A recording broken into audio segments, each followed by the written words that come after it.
Okay, I'm going to violate all of Berkeley's rules and start at 7 minutes after the hour instead of 10. It doesn't look like people are straggling in on the assumption that we're going to start late. First of all, let me welcome you all to the Institute of East Asian Studies. As I said a bit earlier, my name is T.J. Pempel. I'm former director of the Institute and a professor of political science. And we're very fortunate today to have a number of people who have done considerable research and writing and analysis of the emerging disputes in both the South China Sea and the East China Sea, and we're going to hope by the time we finish today to have informed you about some of the difficulties and simultaneously perhaps to have suggested some paths for resolution of the issues. The way we're going to proceed is a little bit unorthodox. We are going to have our discussants make a few opening comments to try and set the stage for the more lengthy presentations that are being made. So the discussants are myself, the second person to my right, Lowell Dittmer, and then Greg Sargent, I'm sorry, Daniel Sargent. Sorry, I was looking at Greg and getting confused. And then we'll be followed by the papers in the order in which they're in your program. I'll introduce our panelists as we go across. Ralf Emmers, to my immediate right, is a professor at the Rajaratnam School of Nanyang University and is someone I've interacted with over a period of time, and including being a visitor out at RSIS. Then Tara Davenport, easily identifiable as the one female on the panel, who's in from Yale University, and then Dustin Wang, who is down at the very far end, comes to us from National University of Taiwan, and last but not least, Greg Poling, who is at CSIS in Washington, D.C., and is associated with the think tank there. So let me just try to take the chair's prerogative and set a very, very broad and perhaps overly simplistic, but I hope perhaps slightly anchoring set of comments. I want to make basically four central points. The first of these is that for most of the post-Cold War period, that is to say the 90s and well into the early decade of the 2000s, the basic relations in East Asia were largely very positive. They were marked primarily by the economic linkages that were developing across the region and by the economic development that, am I competing? Yes, I guess I am, okay. The relations were increasingly economically driven, and this meant cross-border investments. It meant a great deal of increased trade, the development of regional production networks, and consequently high levels of growth that pervaded the entire region. And this was true even in the context of the Asian financial crisis, which of course set the Asian economies back substantially in 1997-98. But in many ways, the financial crisis pulled these countries together as they pushed back against the pressures of the IMF and pushed back against any suggestions that East Asia should follow the so-called Washington Consensus and adopt pure laissez-faire methods of dealing with their economy. And within this period, that 20-year period, 90 to, let's say, 2010, just to keep the endpoint simple, China was largely engaged in what many called a charm offensive, an effort to reach out to the neighbors and convince them collectively that China's rise would be peaceful, would not be challenging to the rest of the region.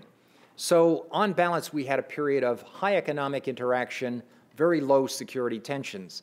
That, I think, has begun to change, particularly in the last 3 years, as a number of long-standing territorial disputes that remained largely muted have come to the fore and, in effect, seem to be driven, at least in large part, by China's making much more assertive claims to territories that it had previously been prepared to back away from and not speak terribly strongly about.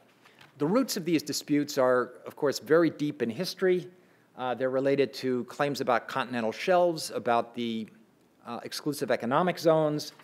They're based on varying claims of historical maps. In some cases, they're based on historical memories of either expansion or humiliation. And in a few bizarre cases, we have claims being made on the basis of shards of pottery that are 1,000 years old, found in particular places, which obviously establish claims that we were here first. I don't know that we want to get into evolution to, to resolve this issue today, but, and other claims are based on completely different national logics. I'm somewhat familiar with the Japanese case, and Japan has a number of territorial disputes with Russia, with China, and of course with China, and with Korea, and each of the claims that Japan is making are on completely different grounds. In one case it's, we signed this treaty, so therefore we are entitled. In other cases, we got this before you did. In other cases, the Americans made us do it, so it doesn't count, et cetera. And they've also, importantly, though, I think, become very important emotional issues. In some respects, I would suggest that the importance of the issue has more emotional and psychological content to many of these players than it does territorial or economic importance. That's not to downplay them completely, but because all of these now have developed very strong domestic constituencies, and because the leaders of almost all of these countries in dispute are taking very hard lines on the territorial claims that they're making, these issues have taken on a very powerful domestic political concern in all of these cases. And basically, it seems to me they're not going to be easily subject to either regional or rational or legal resolution. These are still going to be very brittle and very testy issues. The third point I want to make concerns the United States. And again, I'm probably saying things that are very familiar. The United States has always been in the region, was seen by many in Asia to have been backing away from Asia, particularly during much of the Bush administration's period when the U.S. was focused much more on unilateralism than on multilateralism, tended to be somewhat disdainful of Southeast Asia. Condi Rice, as many are fond of pointing out, skipped 2 of the 3 ASEAN Regional Forum meetings that previous secretaries of state had automatically gone to, et cetera. And President Obama has sought to pivot toward Asia, rebalance toward Asia. The Bush people say that the Bush administration started this and that Obama's simply carrying it out. But the point of it is simply that under the Obama administration, the United States has made a number of steps to try and improve relations with the rest of Asia, signing the Treaty of Amity and Cooperation, sending an ambassador to ASEAN, joining the East Asia Summit. Hillary Clinton, Barack Obama have made a number of trips to Southeast Asia and to the rest of Asia. And if you look at the statistics of high-level U.S. officials, more and more of them have spent more time in Asia than did prior folks in the Bush administration. But increasingly now we're facing several short problems as the American commitment to Asia comes under question. First of all was the Lehman shock and the rather shattering experience to the American economy. Certainly it seems like that triggered within the thinking of many in China the notion that somehow China's economic might was now suddenly going to be eclipsing that of the United States, and that the teeter-totter balance between the United States and China was shifting in China's favor. We also saw that the recent congressional shutdown of Washington, D.C., and the threats on the debt limit both canceled Obama's visit to Asia, leaving open a number of questions about how strongly the United States could effectively commit to the rest of the region. And there's also the strong question of whether the United States now has the psychological and economic and soft power capability to retain a strong presence in Asia and to retain the alleged focus that the U.S. is trying to retain on to sustain on that place.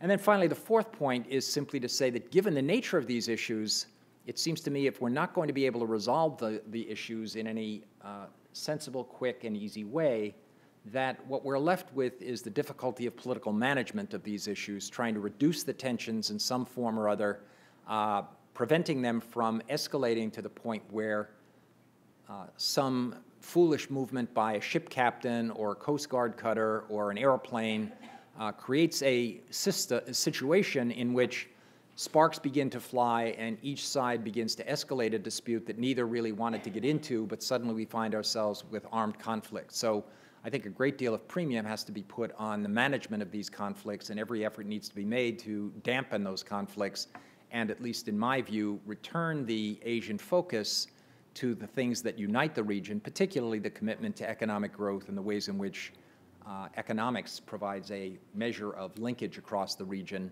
that might supersede the tensions that are created by territorial disputes. So let me stop on that note and give Lowell Dittmer a chance to offer his thoughts on how we think about this. Thanks very much. I was asked to discuss China's role, which is absolutely important. China is obviously the elephant in the room in the South China and East China Sea disputes. Let's see, the bases of the dispute. There are two theaters. There's the East China Sea, which is about the Diaoyu Islands, or which the Japanese call the Senkakus. And then there's the South China Sea, which is about the Spratlys and the Paracels. These are a bunch of, none of these islands are occupied. They're all rocks in the water. The basis of the dispute is, of the claims, is that for China, they're historical claims. China says, we were there a long, long time ago, before anybody else. Fishermen stopped there and so forth. There were no settlements on the islands, but we were there. And they find shards and pottery and so forth in the South China Sea or the East China Sea to prove that they were there. So it's basically historical. And in the 20th century, it is that they were robbed by Japan in the East China Sea, the Diaoyu Islands. That they were, Japan took these islets. There are 8 islets, which are really closer to Taiwan than any place else. Japan took them in the context of the Sino-Japanese War in 1895. Japan disputes that. It says it was a separate contract. It was signed during the Sino-Japanese War. Maybe they were taking that opportunity to, but they made a separate filing and made a separate claim on the island on the basis of nullus, nobody's there. And so that's the basis of it. The underlying basis of the dispute is that there is a discovery of oil in both East China Sea and South China Sea. People have poo-pooed this and said, well, it's just a bunch of rocks, but they have been findings. We don't know exactly how much oil is it, but China believes that there's a lot of oil, and China is now, as of this year, the biggest oil importer in the world, and so that's China's needs oil, as do these other East Asian countries. I'm not saying China's the only one, but that's the basis for China's interest, I think, which didn't start until the early 1970s, the Chinese claims on the island. One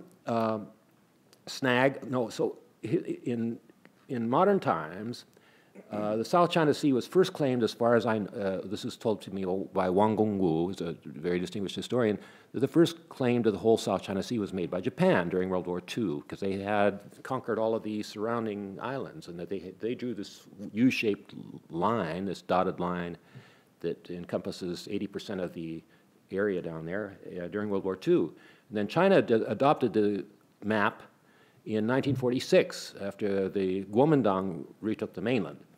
And so in both the East China Sea and South China Sea, China, the People's Republic of China, has simply adopted the nationalist Chinese claims, both for the Diaoyu Islands and for the South China Sea islands. What is the balance of power? Well, clearly China has grown. It's the second largest economy in the world today.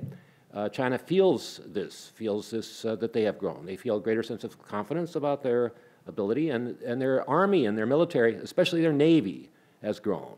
Liu Huaqing, a very distinguished admiral in the Chinese Navy, the only admiral, the only member of the military to occupy a seat on the Politburo Standing Committee since when? Ye Jianying, I think, had this theory of the sort of 2 island chains, and to control these, the first island chain, which goes from Japan down to Taiwan and so forth, if they can break out of that first island chain, and so Diaoyu would be very important in that, and so would the South China Sea. And so strategically, there's importance too, as well as the oil, if they can break through these island chains. So the balance of power, I'm starting to say, Japan thinks it can handle China's navy, but China thinks they can handle Japan's navy. So there's an ambiguity there. China's been spending a lot more on its military hardware, and they have acquired some formidable weapons. And so where you have ambiguity there, that's dangerous, because if both sides think they're fairly confident that they can handle the other, that is kind of dangerous. In terms of the Southeast Asian countries, they have been stimulated to acquire more and more weapons too, but they're very weak compared to China, so they're much more vulnerable. In terms of so that's the balance of power. If the United States comes in, then of course it's a different balance of power. The United States can probably overcome China's recent acquisitions and so forth and be still much more powerful. And so the Chinese intensely resent the American interference. They call it neo-interference in the dispute. The rhetoric, China feels like it's a victim. This may be surprising to Americans who've been following the media, but they think they're a victim. They use the term that their territory is being carved up, their sea territory is being carved up like a melon, which of course evokes back to Sun Yat-sen's talking about China being carved up by a melon. They think they're absolutely confident that this is their territory, that they're right. And so given that confidence, they can reconcile claims and even a decision to use force in defensive terms. And that's perfectly reconcilable with the sort of peaceful rise and so forth and peaceful growth that they've recently espoused. Ways forward. So that's China's rhetorical viewpoint, that they're victims. Of course, the Southeast Asians feel that they're victims. Japan feels that they're victims. So everybody feels that they're victims. I guess there's unanimous consensus on that. And there's absolute consensus within these countries that they are entitled to what they claim. So it's very dicey. Ways forward.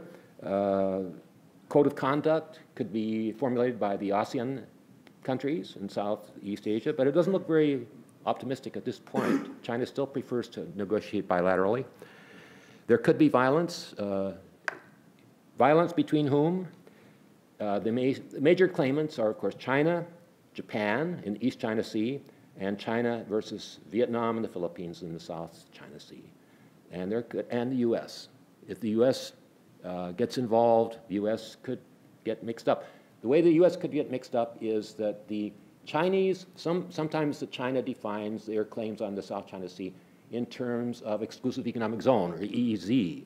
They want, some Chinese publications have advocated that the whole South China Sea is an EEZ, an exclusive economic zone, and so the United States warships should stay out. Commercial shipping is okay, but warships should stay out.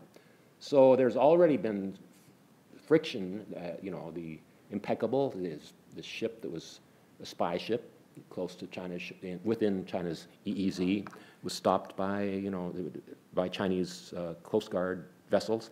So there's already been friction, and there could be a clash between the U.S. and China. Hope there's not. So the future is rather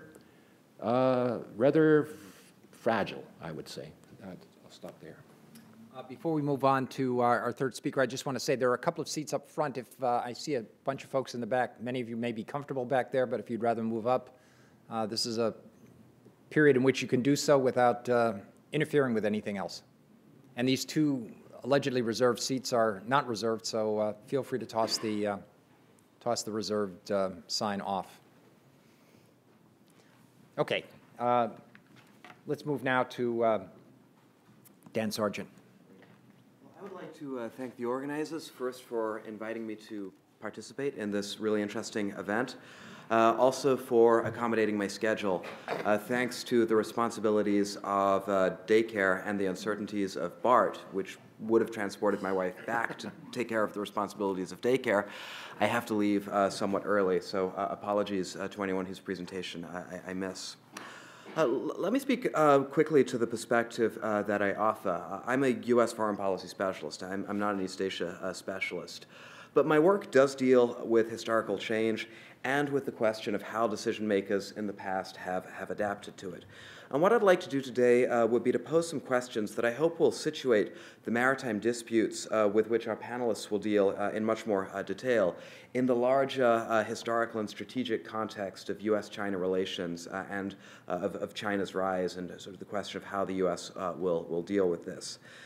And to this end, I would actually like to take us back a long, long way to the foundational text of international relations theory, which of course is Thucydides' History of the Peloponnesian War. Written as a contemporary history of events that Thucydides witnessed and in which he participated, this classic text begins with an interpretation of the war's origins, an interpretation that has reverberated through the ages and still informs our assumptions about how international relations operate and why wars begin. What made the war inevitable, Thucydides wrote, was the growth of Athenian power and the fear which this caused in Sparta. What Thucydides tells us, in essence, is that a combination of material changes and psychological expectations were responsible for the Peloponnesian War's advent. Its real origins, he explains, cannot be understood without paying attention to both changes in the relative military capacities of Athens and Sparta and their perceptions and expectations of each other. The rise of Athenian power did not cause the Peloponnesian War. Rather, the war's coming followed Sparta's conclusion that the rise of Athenian power made the Hellenic world unsafe for Sparta, unsafe for Spartan security.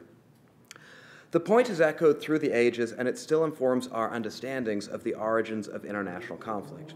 The Cold War's origins, for example, should be understood not just in terms of the rise of Soviet power, but in terms of the conflicting expectations and fears that accompanied that rise. The Cold War might have been avoided had the Soviet Union been able to demonstrate plausibly its willingness to assimilate itself to an international order that the United States had shaped and still dominated. As it was, the Soviet Union's refusal to participate in the Bretton Woods institutions that the United States created during the Second World War, Stalin's insistence on preserving Eastern Europe as a military buffer zone, the failure of the United States to offer sufficient reassurances and even special accommodations to a nation that had suffered really grievously during the Second World War, these all served mutual suspicions between the two powers and led policymakers on both sides to conclude that their respective visions of the post-war international order, their respective visions of the post-war world, were so irreconcilable as to make peaceful cohabitation impossible.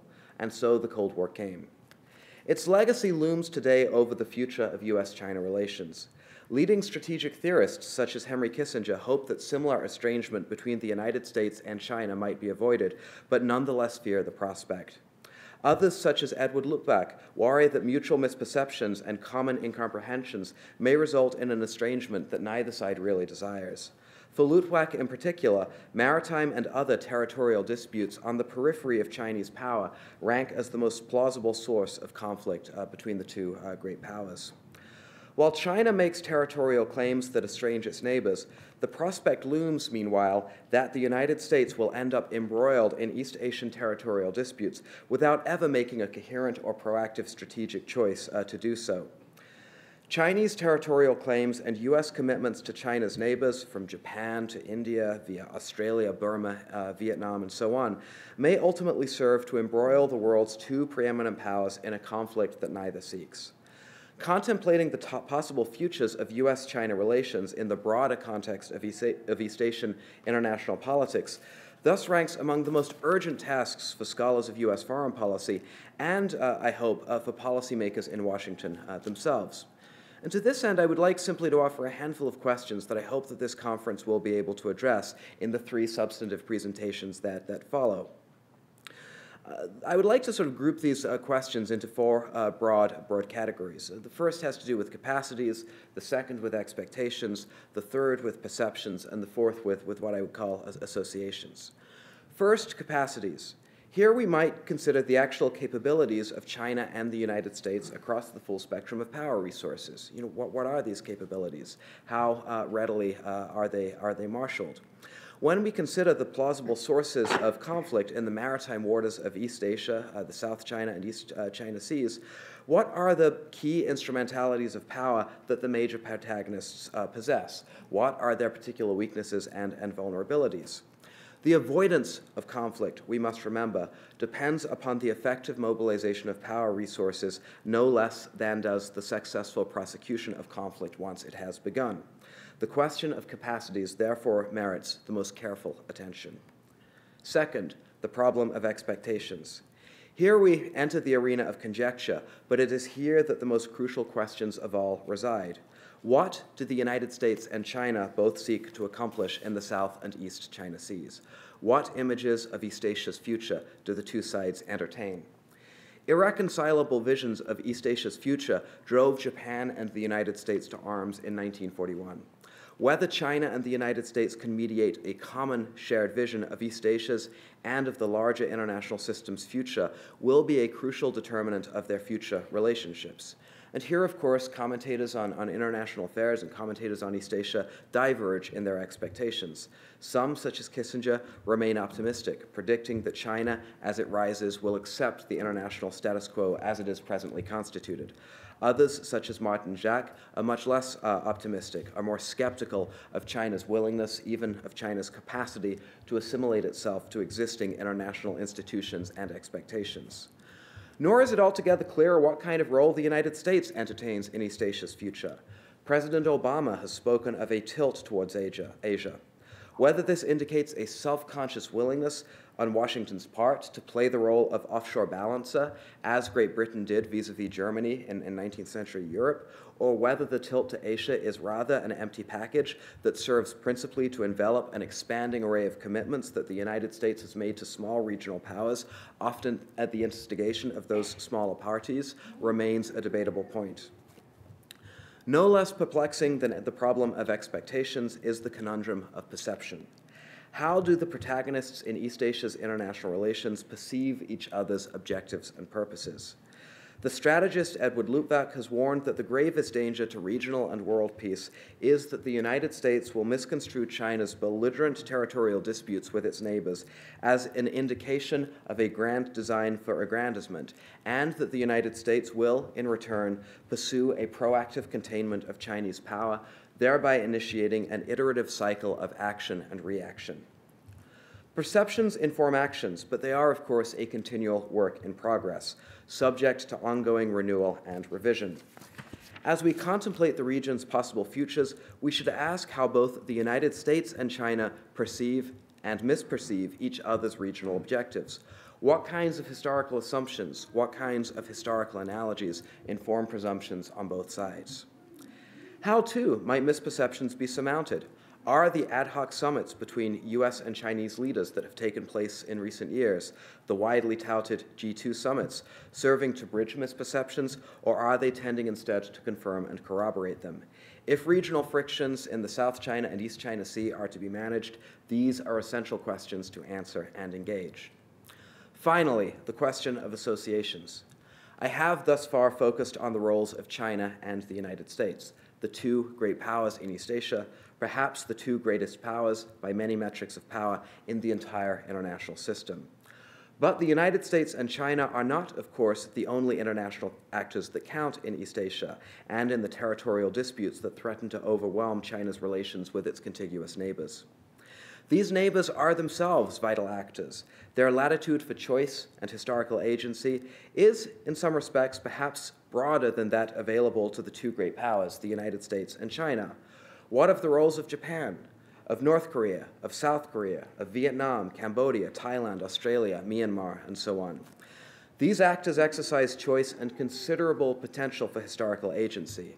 Their interests are, moreover, complex.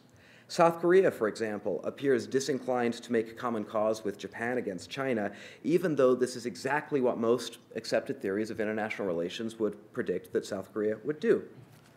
How predictable, then, are the choices that smaller regional actors are likely to make? How comprehensible are the choices that they are presently making? And what are the implications for the great powers, for the United States and China? 100 years ago, it was October 1913. Few observers then would have predicted that the following August, Europe would have been at war. Fewer still would have predicted that the assassination of an Austrian noble by a Serbian terrorist would have plunged Europe into a catastrophic 4-year-long conflagration. History is legible only in retrospect.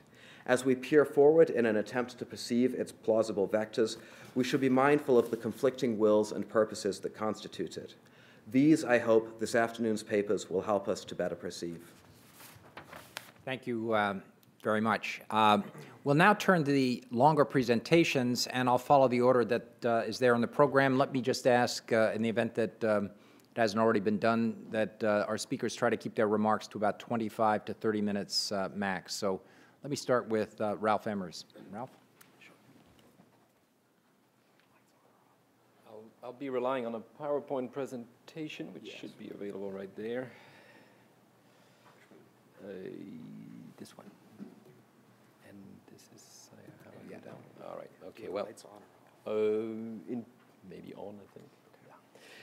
Well, first and foremost, let me thank the Institute for their very kind invitation. It's a real pleasure to be here. What I'll be focusing on over the next 25 to 30 minutes is the South China Sea from the U.S. perspective, and more specifically, examining how the U.S. rebalance or pivot to Asia might have influenced the disputes both diplomatically as well as strategically. As we all know, the U.S. has been pivoting to Asia at least it did so very clearly in the first term of the Obama administration. And there has been a clear maritime focus in this policy. So what I will try to determine is whether this has actually had an impact or not on the South China Sea. A key point that I would like to make, being very much aware that I am in the United States, is that the way I will describe the pivot is probably more about how it has been perceived in Asia than perhaps the very latest developments on its formulation in Washington. But as was just recently pointed out, perception is critical in this particular context. Now, just to give a sense of the structure that I will follow today, I will start by briefly describing to you what the U.S. rebalance to Asia has been all about. I will then briefly introduce the strategic context of the South China Sea, and then try to determine whether we have seen a shift in the U.S. position. So in order to assess that shift, I will first describe to you what the traditional position has been of the United States, and then try to determine whether post-2010 we have actually seen a shift in that policy. I will also pay great attention to regional responses. How has this been perceived by China and the Southeast Asian claimants in particular, and finally conclude by looking at impact. So the US rebalance, I think those are slides that I can probably cover reasonably quickly. All goes down to a particular speech made by former Secretary of State Hillary Clinton in Hawaii, speech which was later on published or indirectly in a foreign policy piece in 2011. This basically states this U.S. desire to shift some of its focus away from the Atlantic towards Asia and the Pacific. This policy was further developed in 2011 and clearly stipulated by President Obama when he came to the East Asia Summit in Bali that same year. A few months later, former U.S. Defense Secretary Leon Panetta made probably the most concrete statement of the entire pivot strategy when he pointed out that the Shangri-La dialogue in Singapore that the U.S. Navy would reposition 60% of its warships to Asia by 2040. So it would change this 50-50 balance between Pacific and Atlantic to 60-40. And this, of course, got a great deal of attention in Asia and in China in particular.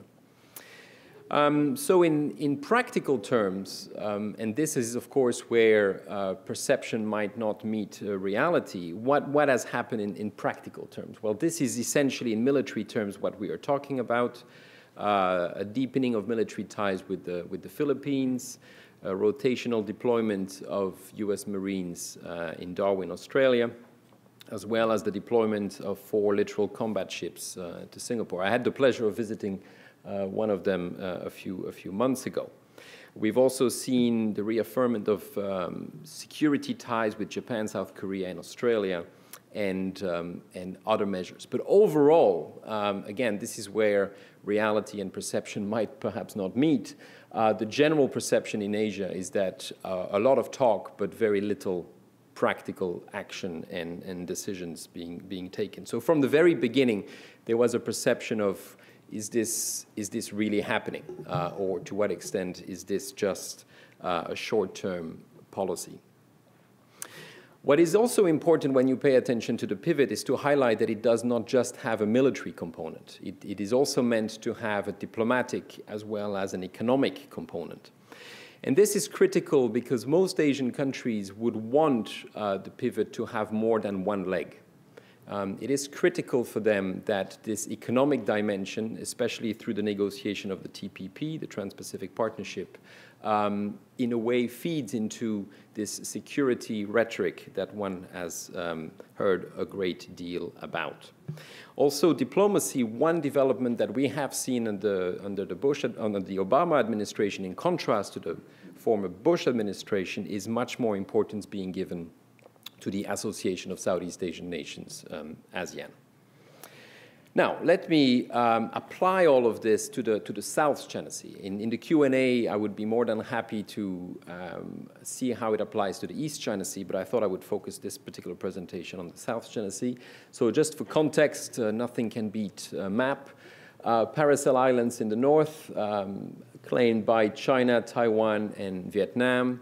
Then we have the Spratly Islands in the south, where you have those 3 countries, plus the Philippines, Brunei, and Vietnam again, and Malaysia, sorry. So a total of 6 countries in the context of the Spratly Islands. You also have Scarborough Shoal, which would be on your right-hand side, which is purely claimed by China, Taiwan, and by the Philippines. Okay, so that gives you a bit of a geographical context. So what are some of the drivers of the South China Sea? And I don't need to dwell on this because a lot was already covered by the discussants.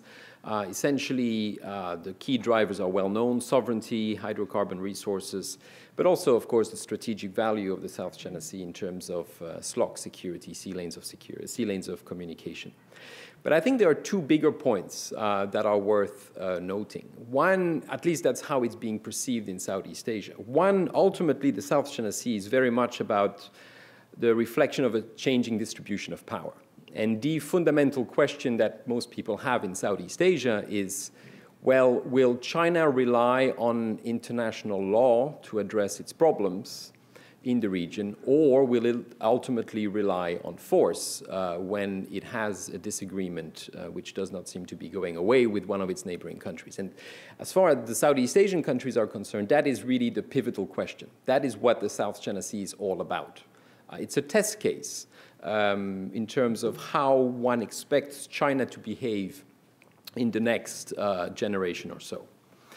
The second key reflection that I would like to highlight, and it's one that the Southeast Asians would be quite willing to acknowledge, is that it's a reflection of the fragility of regional institutions. The fact that we don't have in East Asia institutions that are equipped to do conflict resolution. At best, conflict management, and even there, the track record is not great. So there is again, a clear realization that the South China Sea issue highlights this problem and the fact that regional bodies need to be beefed up to be able to address those questions more directly. Again, relying on a map, it might not be extremely clear, but this gives you I hope, an idea of how complex the overlapping claims are. And as a good political scientist, I would therefore argue that a legal resolution of the disputes is extremely unlikely. I hope that Tara will agree with me later on. But as pointed out by Professor Pempel, it pretty much means that political management is the way to go. We're not looking, unlikely at least in the coming years, at any real possibility for a multilateral arbitration agreement. I mean, again, Tara will be talking about one particular bilateral development, but at the multilateral level, it looks like it's not in the making. So let me say a few words about what is really the core of the topic today, which is the US position and how a potential shift in the US position may have been perceived by various claimant countries. So what is the traditional US position? It's actually very clear and very straightforward. And it is that the US does not take a clear position or a position on the sovereignty disputes. It does not in any way or form argue that the claims by one country, let's say the Philippines, an ally country, are right, while the claims made by other countries are simply wrong. So it decided a long time ago not to take a position on the sovereignty dispute per se. But it has an immediate interest in the freedom of navigation, associated here with navigation of overflight of military ships and aircraft. It's quite clear that no one expects the freedom of commercial vessels to be threatened in the South China Sea, simply because it is not in the interest of any of the claimant countries, especially China, to undermine that principle. The core question, however, when you look at the freedom of navigation principle, is when it is applied to the navigation and overflight of military ships and aircraft. And this is an area where China and the United States have a disagreement. What can be done in the South China Sea? How far can surveillance ships, for instance, how close can they come to Chinese shores? That is a clear area of disagreement and an area where both China and the United States seem to have a different reading of the United Nations of the Convention of the Law of the Sea Convention. Now, as we all know, the United States is an ally of the Philippines. So what about this particular relationship? Once again, the United States has highlighted again and again that the Philippine claimed territories in the South China Sea are not covered by the 1951 alliance, not covered. So pretty much China, the Philippines on this one stands on its own. But just for clarification, it's important to be aware that if tomorrow we have a clash between a Philippine Navy vessel and a Chinese Navy vessel, and if the Philippine vessel is attacked, in that case, it is quite likely that the US alliance would have to be kicked in. So indirectly, it is important to be aware that the United States might become a party in this particular dispute if a Philippine vessel were to be attacked by a Chinese Navy vessel. And I'll highlight this in a moment in the context of the Scarborough Shoal incident that took place in 2012.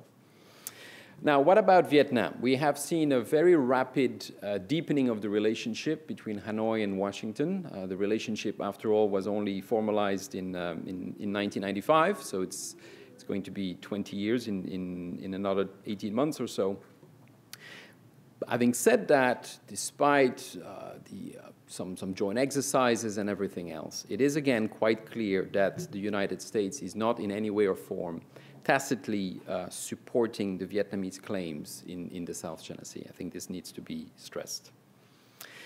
So, from this traditional position, is there a change in the US position? I think it's fair to say that there is a change up to a point. And where does this change come from? It pretty much comes from increased concern over the rise of Chinese naval capabilities and what ultimately they may want to do with these new naval capabilities.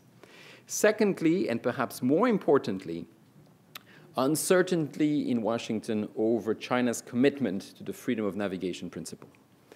And there are two particular incidences that are constantly mentioned to explain this concern. One is the Impeccable incident, which was mentioned earlier on, the harassment of the ocean surveillance vessel, Impeccable, by the Chinese Navy in 2009.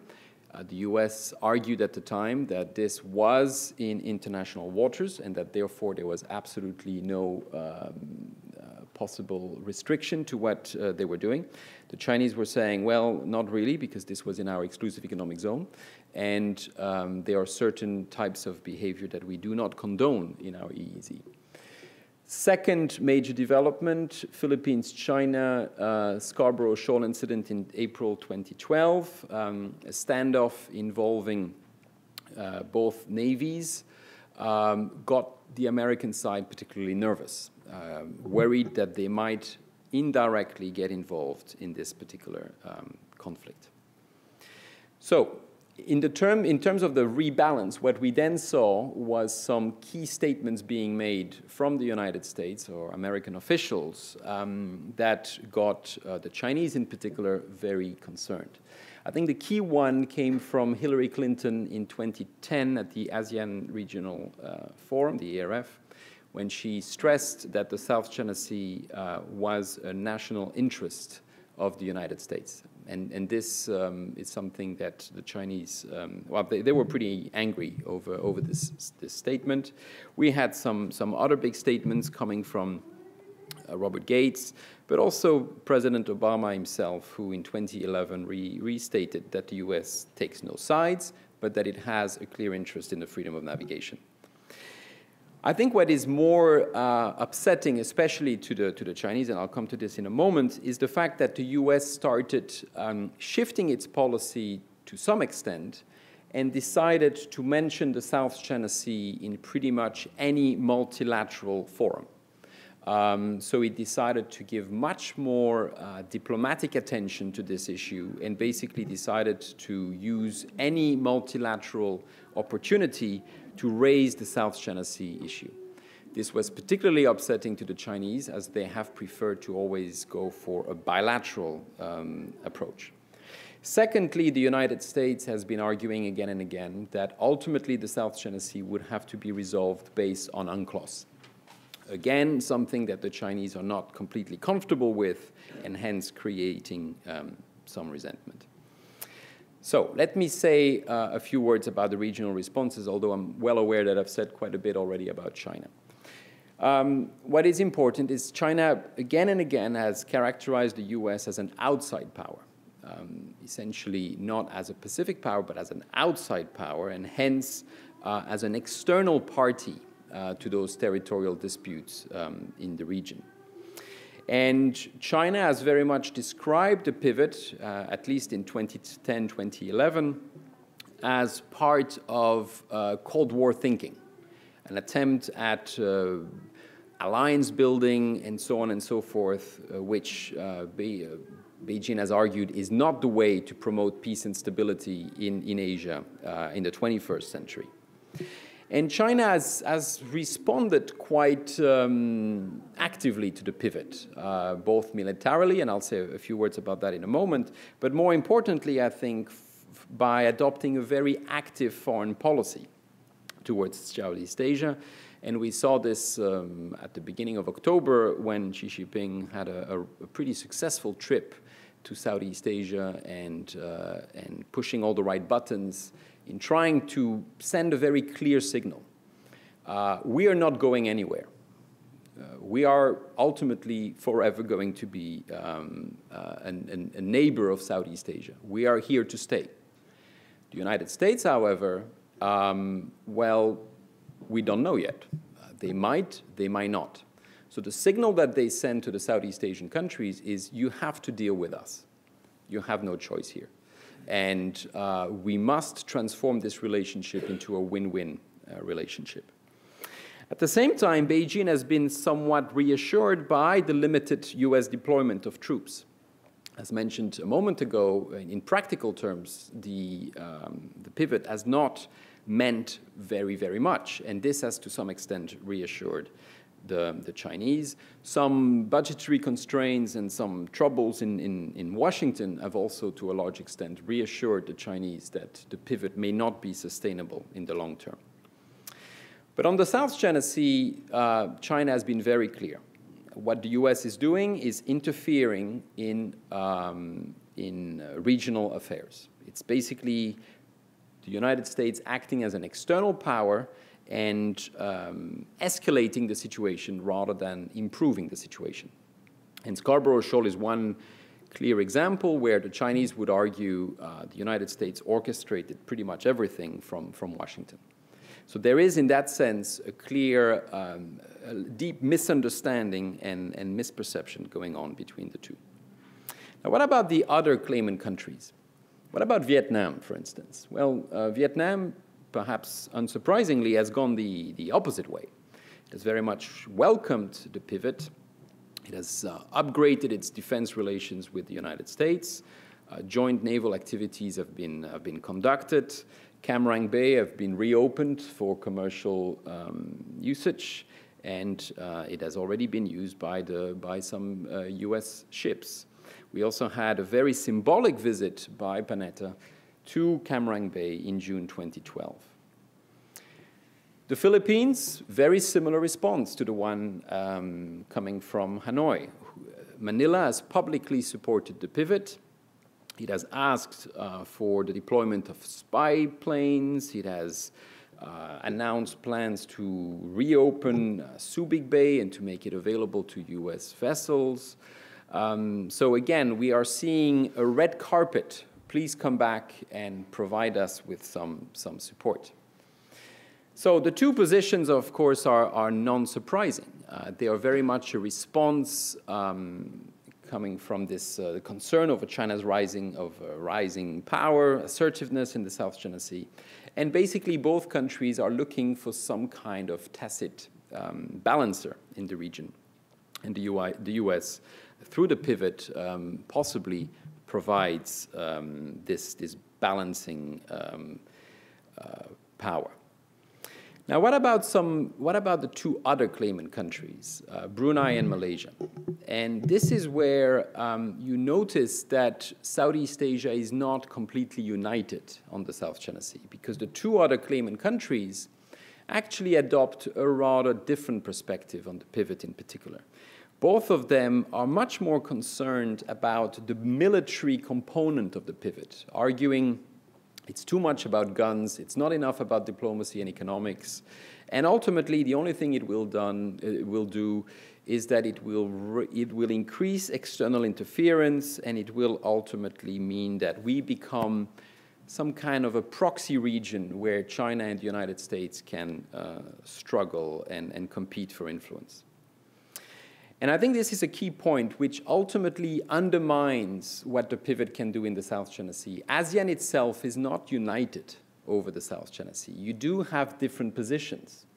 So bluntly stated, you could put them into those four categories. You have the assertive claimants, Vietnam and the Philippines, which are welcoming the US pivot. You have the passive claimants, Malaysia and Brunei, which are actually much more comfortable dealing with China bilaterally. Then you could say you have the worried non-claimants, Singapore and Indonesia. And then, frankly, Thailand, Cambodia, Laos, and Myanmar, they prefer to deal with China directly. They want the South China Sea issue to be removed from the agenda altogether, because what they want is to have good relations with China. So let me conclude, as my 26 minute is up, I think. Conclusion, let me structure my conclusions along China, Southeast Asia, and then ultimately the South China Sea issue. China first. China clearly does not like the pivot. That's pretty clear. But to a large extent, China has been reassured by developments since 2010, 2011. It realizes that the pivot ultimately does not mean very much in strategic terms, and that even in diplomatic terms, the Obama administration may face difficulties sustaining this pivot to Asia because of looming crises in the Middle East, looming crises at home, and so on and so forth. So there is a perception that, well, frankly, we don't like it, but ultimately it might not mean that much anyway. Southeast Asia.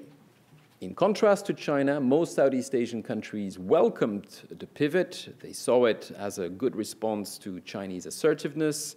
They even welcomed, at least in the case of the Philippines and Vietnam, for the United States to play a more indirect role in the South China Sea. At the same time, some key questions remained. And those key questions, of course, were highlighted symbolically just about 2 weeks ago when US President Barack Obama could not travel to attend the summits of APEC and the East Asia Summit. So this idea that China will forever and ever be our neighbor, the United States is far away, how sustainable is this interest in the long run? And this is my final slide, impact on the South China Sea. I would say from a strategic point of view, very limited. because the redeployment of troops has probably not really shifted the balance of power in the region. It's simply not enough, and this is something which has publicly been admitted by the Obama administration. We are not trying to have a balance of power competition in the South China Sea, and ultimately the 2,500 Marines that we have in Darwin will not make a difference. But I think there's been a clearer impact on diplomacy and conflict management, and especially the fact that the US favors a code of conduct and that it favors a resolution based on UNCLOS. Both of those issues are not so welcomed in China, and this is perhaps where the United States has, up to a point, been able to undermine the Chinese negotiation position. But whether it succeeds in doing so in the long term will depend, of course, on the sustainability of the pivot itself. Thank you very much.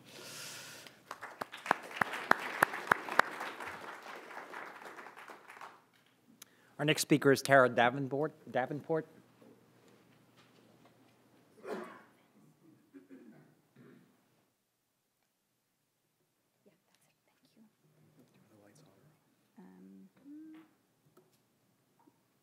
I think it's okay. Yeah. Good afternoon, everyone. First, let me thank the Institute of East Asian Studies for the invitation to speak today and to be part of such a distinguished panel. Today, as Ralf said, I'll be addressing some of the legal aspects of the South China Sea disputes, focusing in particular on the Philippines' arbitral proceedings against China, which I think illustrates the potential role that international law can play in resolving these disputes. So with that, I have to say that I really come from it from an international law perspective and not an international relations perspective.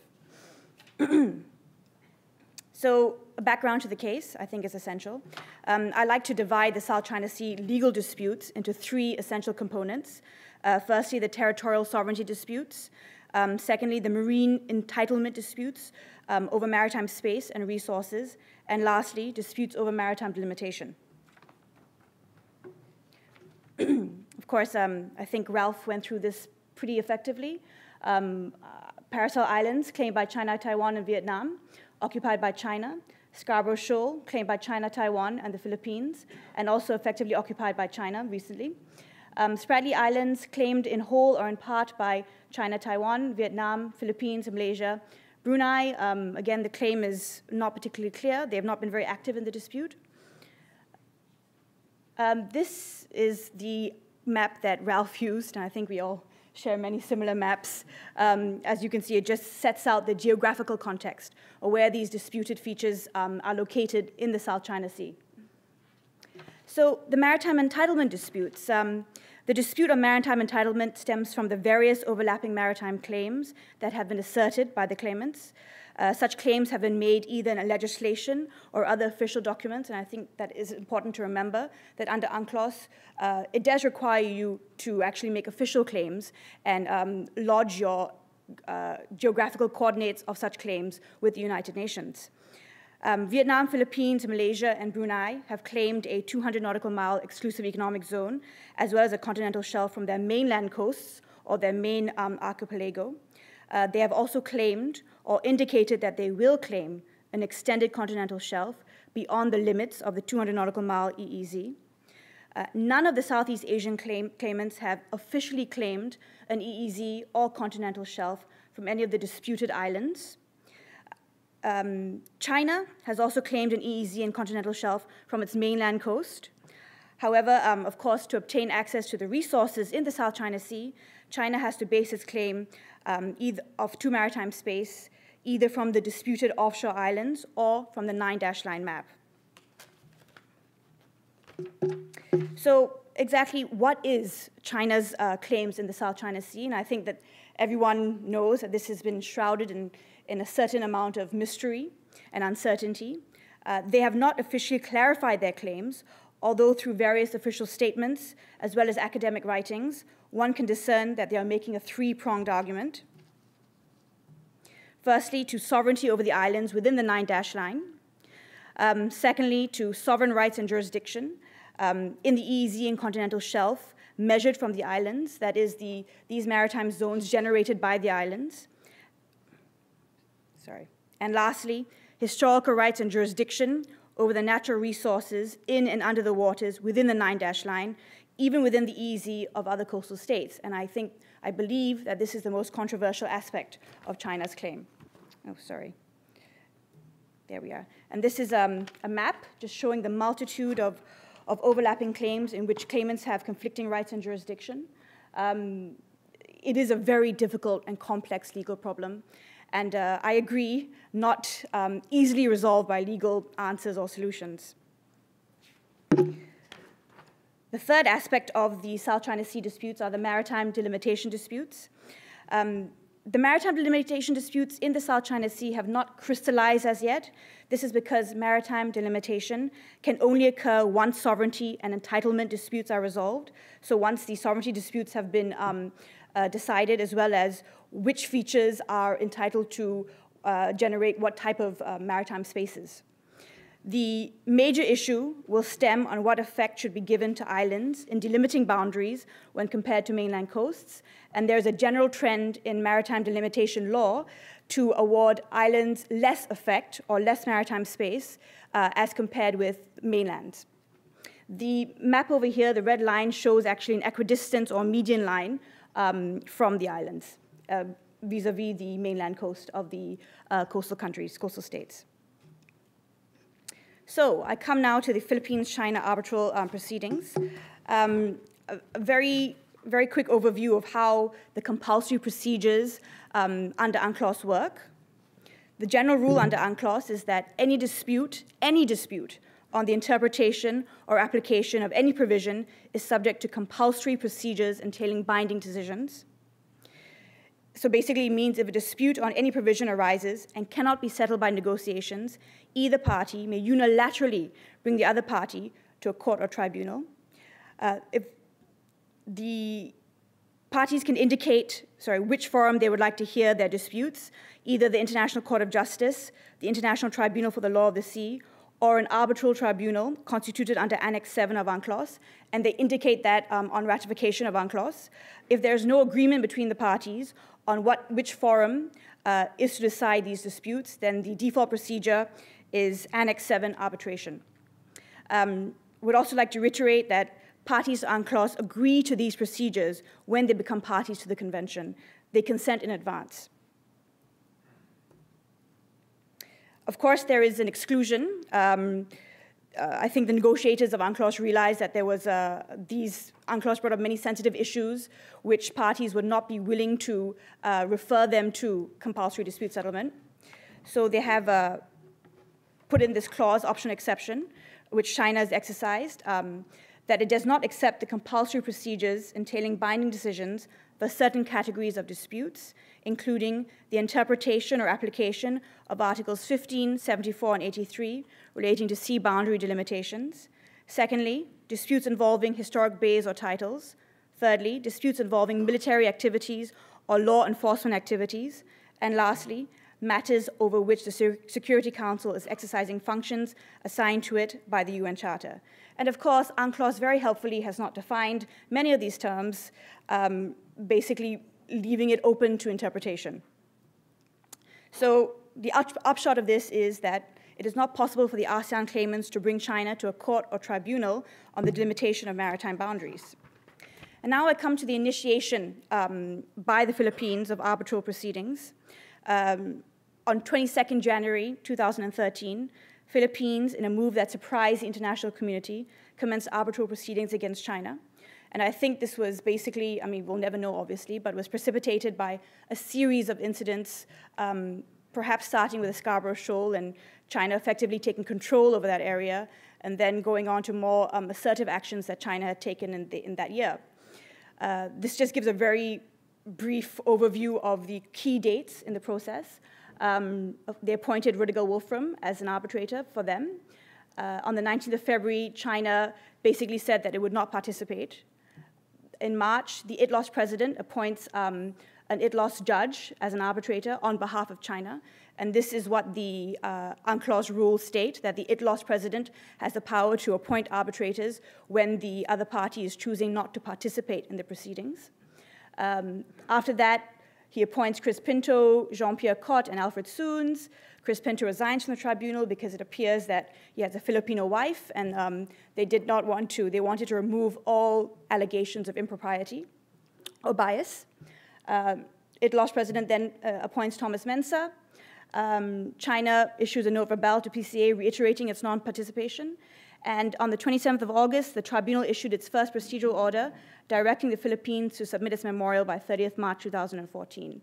I would just end this slide by saying that the arbitrators are very well respected, and I think this was obviously done on purpose to enhance the legitimacy of the award that will eventually be rendered.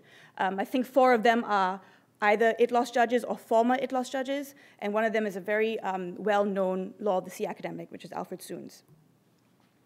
So the main legal issues in the Philippines arbitral proceedings, I've sort of divided them into 4 main legal issues. The first one, which is the main one, I would argue, is whether China's maritime claims in the South China Sea, based on its 9-dash line, are contrary to UNCLOS and therefore invalid.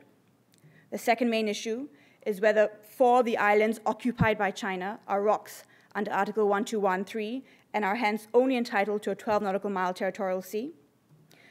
Issue 3, whether China has unlawfully interfered with the Philippines' rights in its EEZ and continental shelf.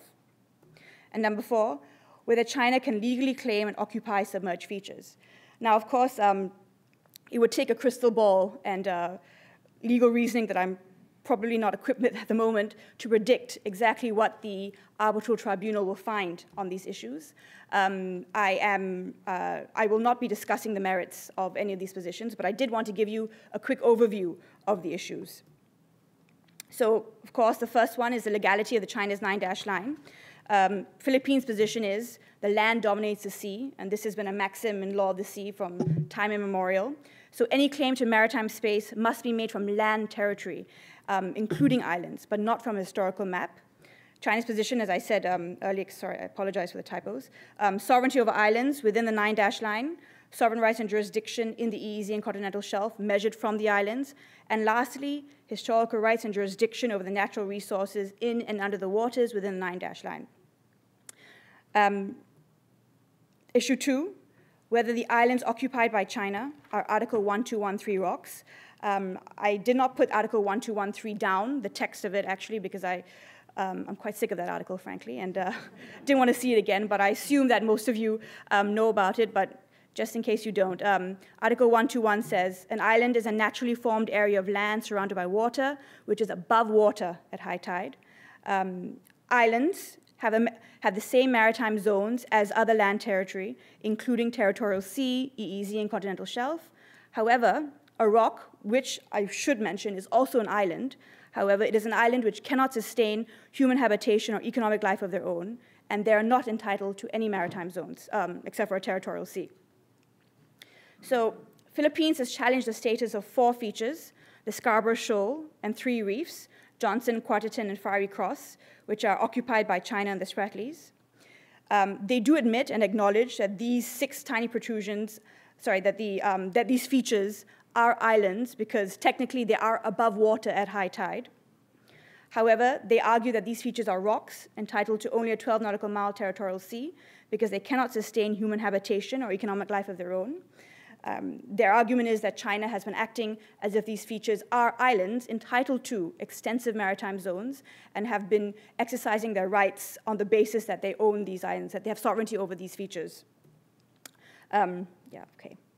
So these are the Chinese occupied islands and low tide elevations in red. You can see the Fiery Cross Reef, Quarterton Reef, and Johnson Reef.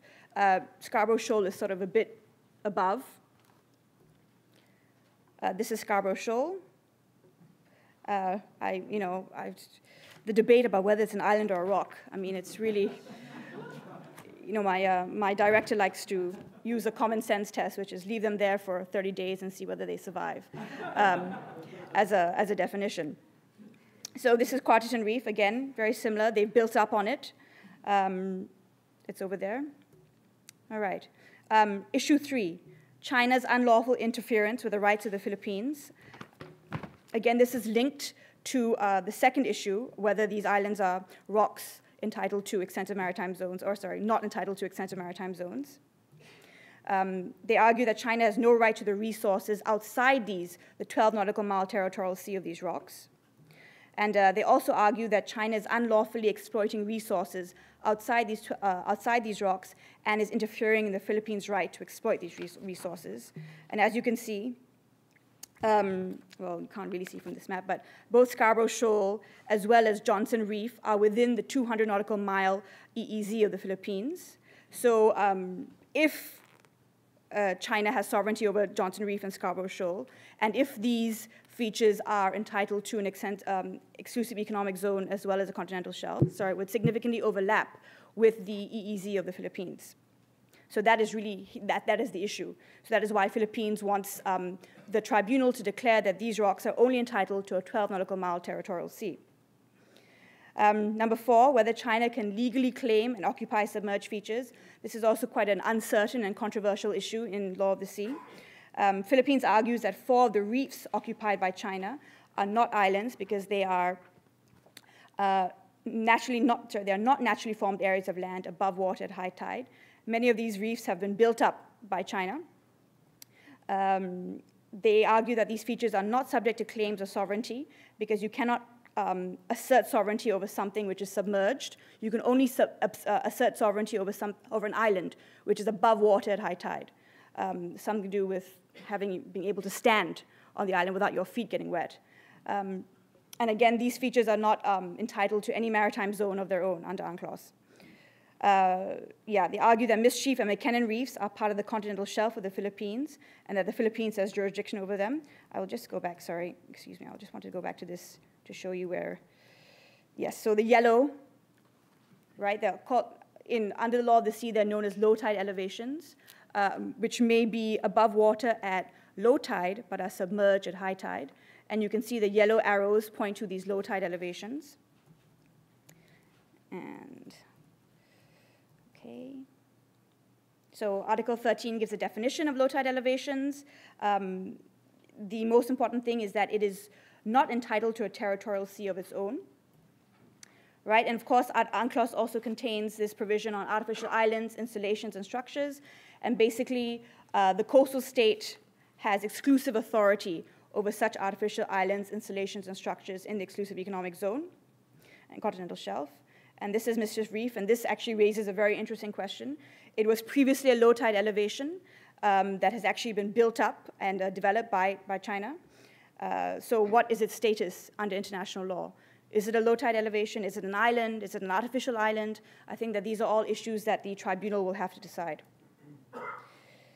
Right, the non-participation of China in the proceedings. Sorry, I wanted to.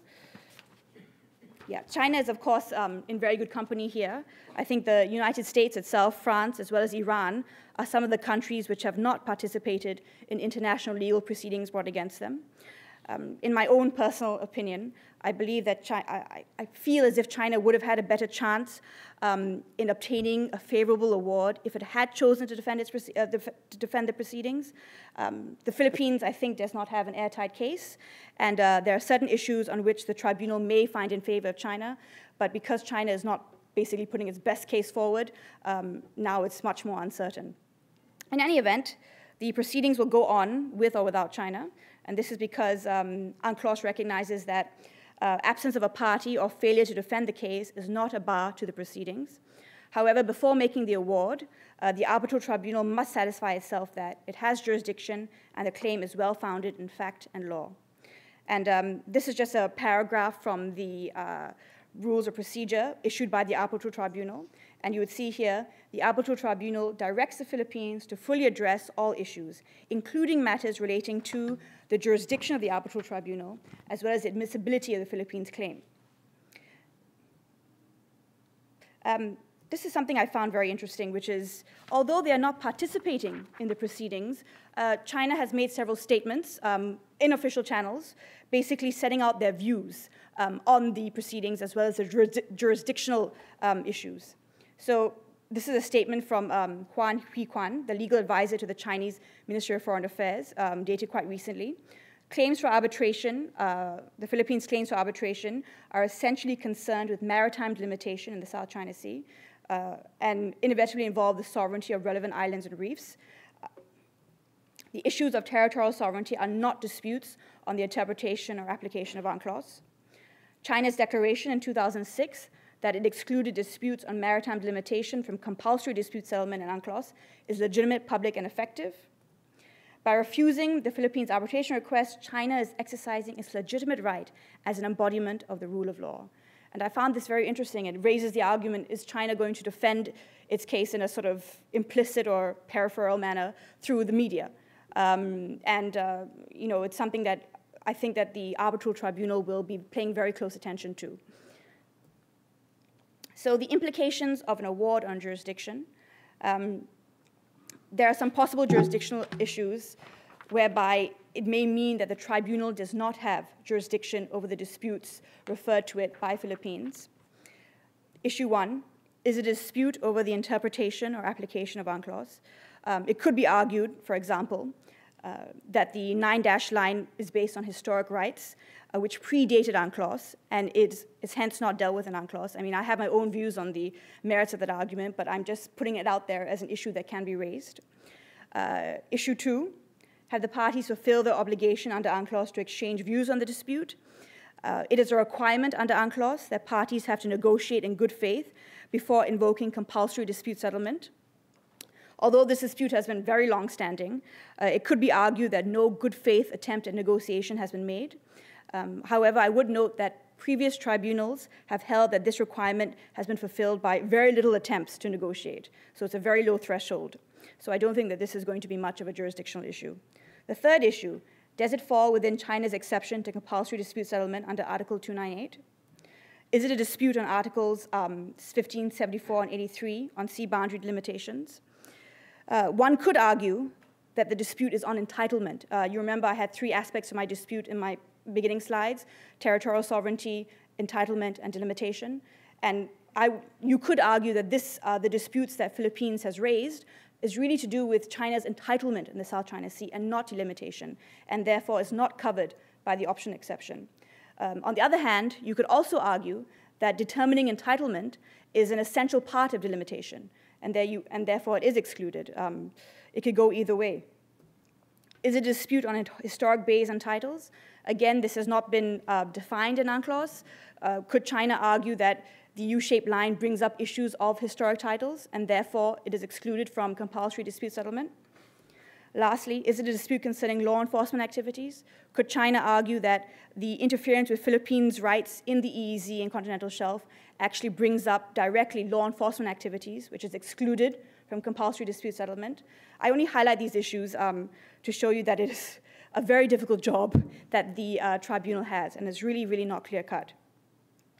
So possible outcomes in jurisdiction. I put here 2 possible outcomes: that the tribunal has no jurisdiction, and this would be on the basis of a broad interpretation of the exceptions to compulsory dispute settlement UNCLOS, basically finding that if it even touches a little bit delimitation of maritime boundaries, it should be excluded. The possible implication of this is that it undermines the effectiveness of UNCLOS to resolve disputes. If everything is excluded, then what is the purpose of having such mechanisms? The second outcome, of course, is the tribunal does have jurisdiction, and this also has its problems in the larger world of things, right? If there are narrow interpretations of exceptions to compulsory dispute settlement UNCLOS, will it render the exceptions meaningless? And basically, will states who have exercised their option to exclude such disputes from compulsory dispute settlement, will they say, well, there's no point, UNCLOS does not protect my rights, I've not signed up for this, I wanted to exclude these disputes, but now the broad interpretation that the tribunal is giving to these exceptions is basically rendering these exceptions redundant or unnecessary. Could it lead to states withdrawing from the UNCLOS regime? And this is not unheard of. I mean, Colombia just recently withdrew from the Pact of Bogota because it had an unfavorable award.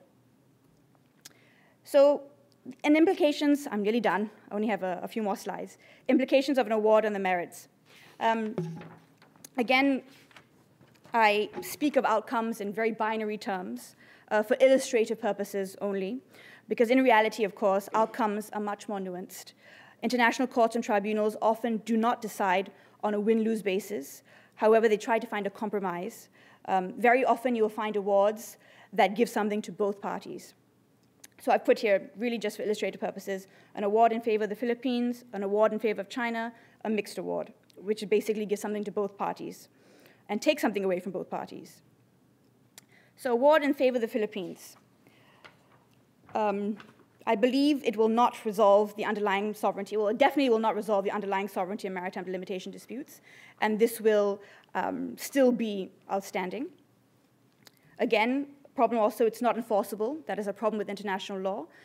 Each state is considered sovereign and equal, and it's very hard to, near impossible to enforce awards against them. And of course, China may not comply, which seems, it is a possibility, considering that they did not even participate in the proceedings. Of course, it may worsen tension and lead to China from withdrawing the system. That is also a real danger. I think I have read that they have threatened to do that. But these are the good points of a possible favorable award in favor of the Philippines. It could clarify the rights and obligations in the South China Sea, which can form the basis of negotiations. For example, if it clarifies which features are rocks, it will help whittle down the area which is actually in dispute in relation to the mainland claims. And this could facilitate meaningful discussions on, for example, joint development or cooperation in these areas of dispute. It could impact China's negotiations with other claimant states.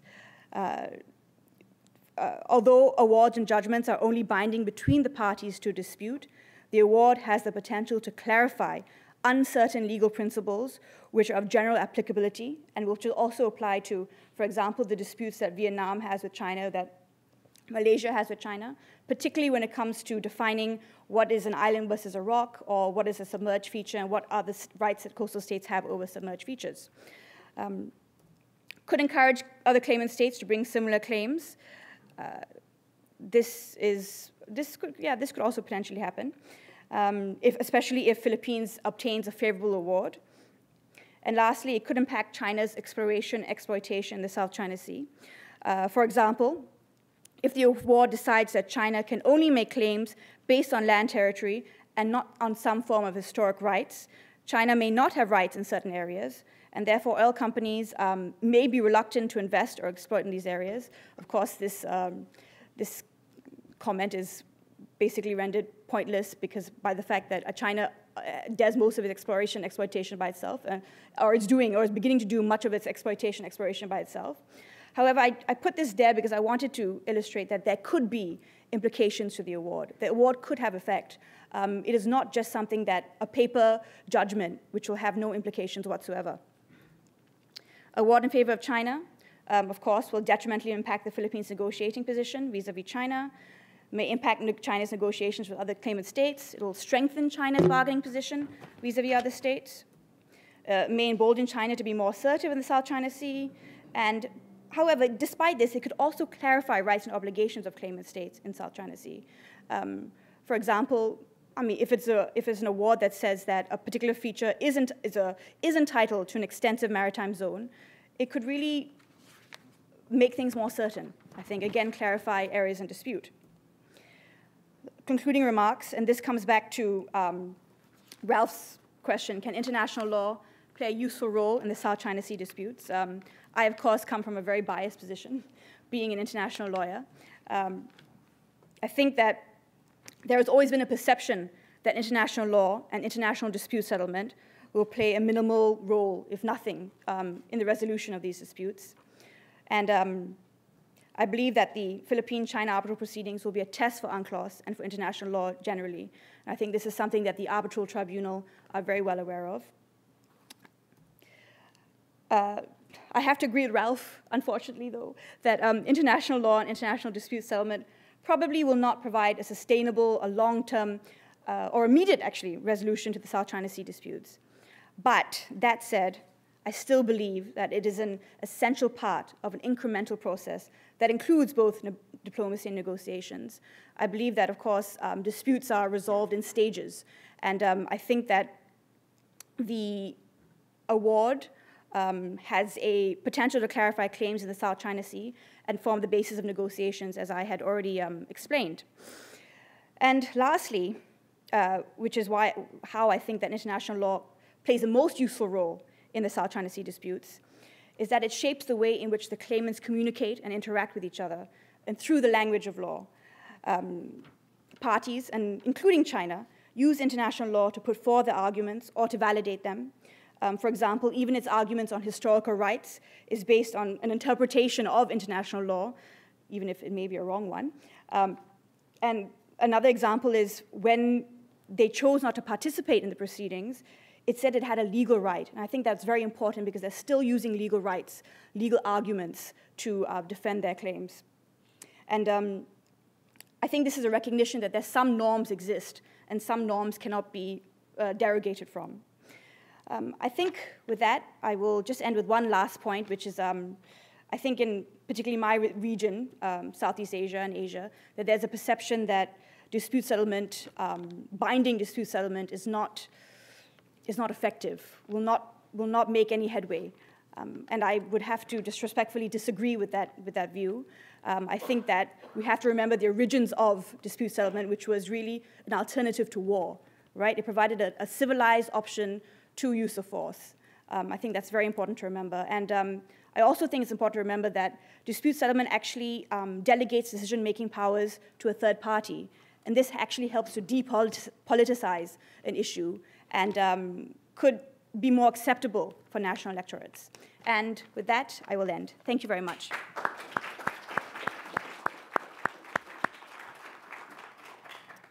Our third presentation is by Kuan-Hsiung Wang from National Taiwan University.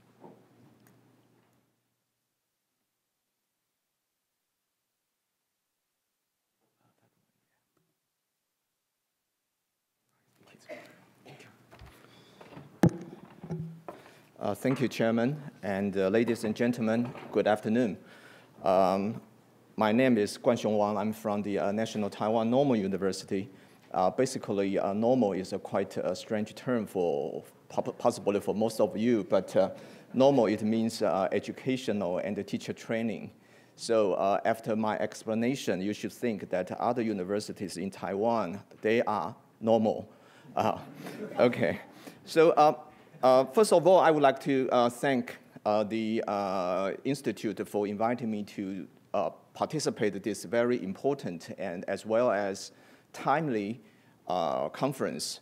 And I do think that we could share our views and to have certain further discussion about what is going on in the East and the South China Seas. Basically, my presentation will be on the China's maritime policy, why China wants to do that, and how China does it. So this is the outlines of my presentation. First of all, that would be the introduction. Then I would introduce the situation in the two parts of the seas. And then I would put forward the China's maritime policy, and then the implication for regional security and any other solution to this kind of in very, very tense situation, and then I will put my conclusion. First, I would like to say that the issues concerning the disputes in the East China Sea and South China Sea, they are mainly on two parts, a bit different from the previous speaker. And the first one is the disputes of the sovereignty dispute over islands or rocks or those geographical features. And then the maritime delimitation of the waters surrounding those islands or rocks. And then I also want to mention about the Article 121, although the Tara didn't want to. But I do think this article is really important.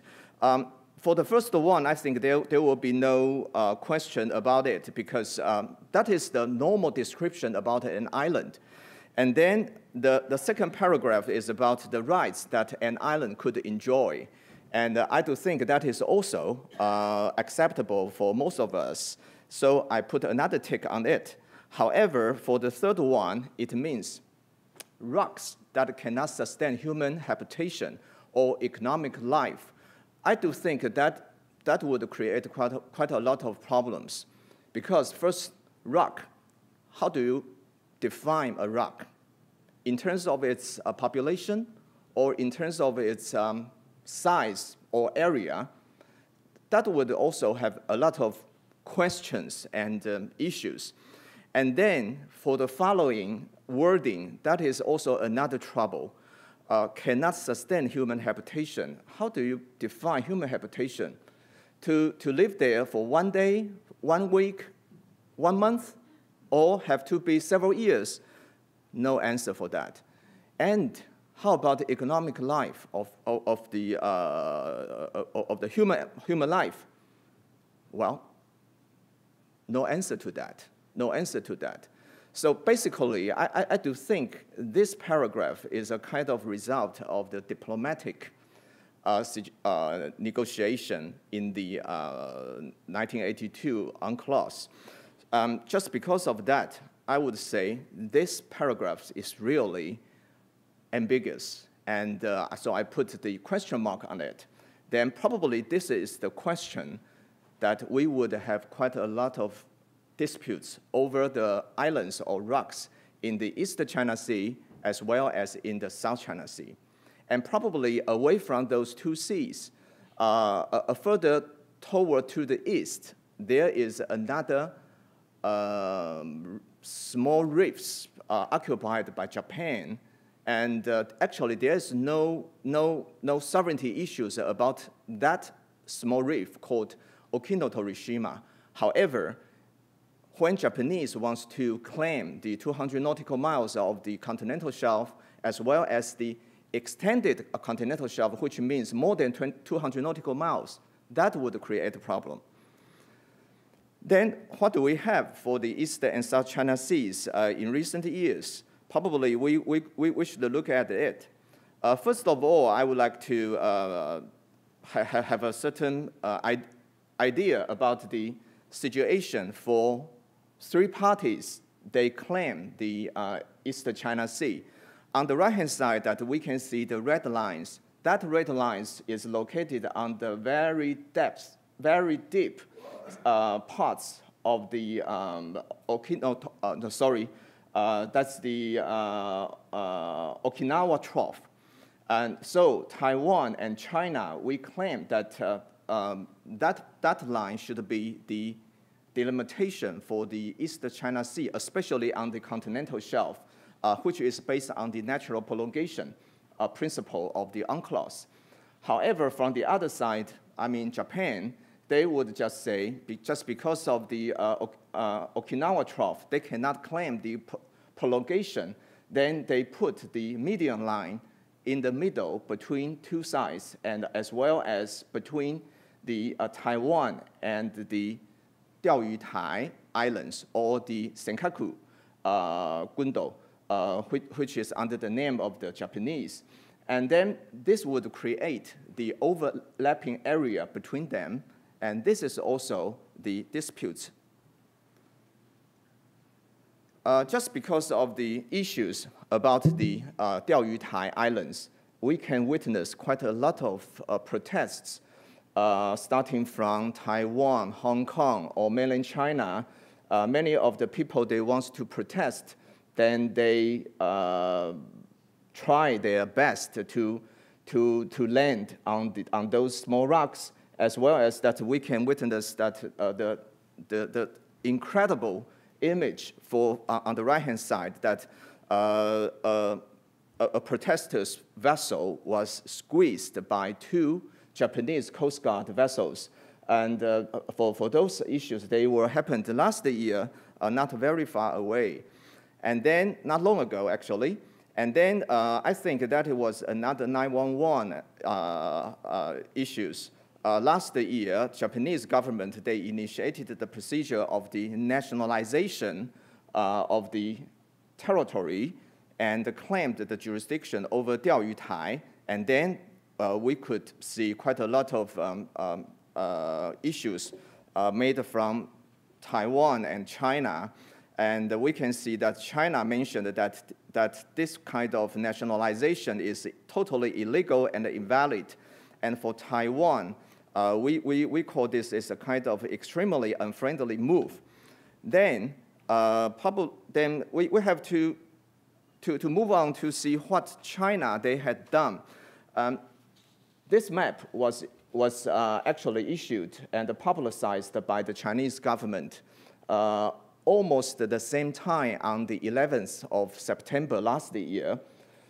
This map shows the Chinese government, they claim there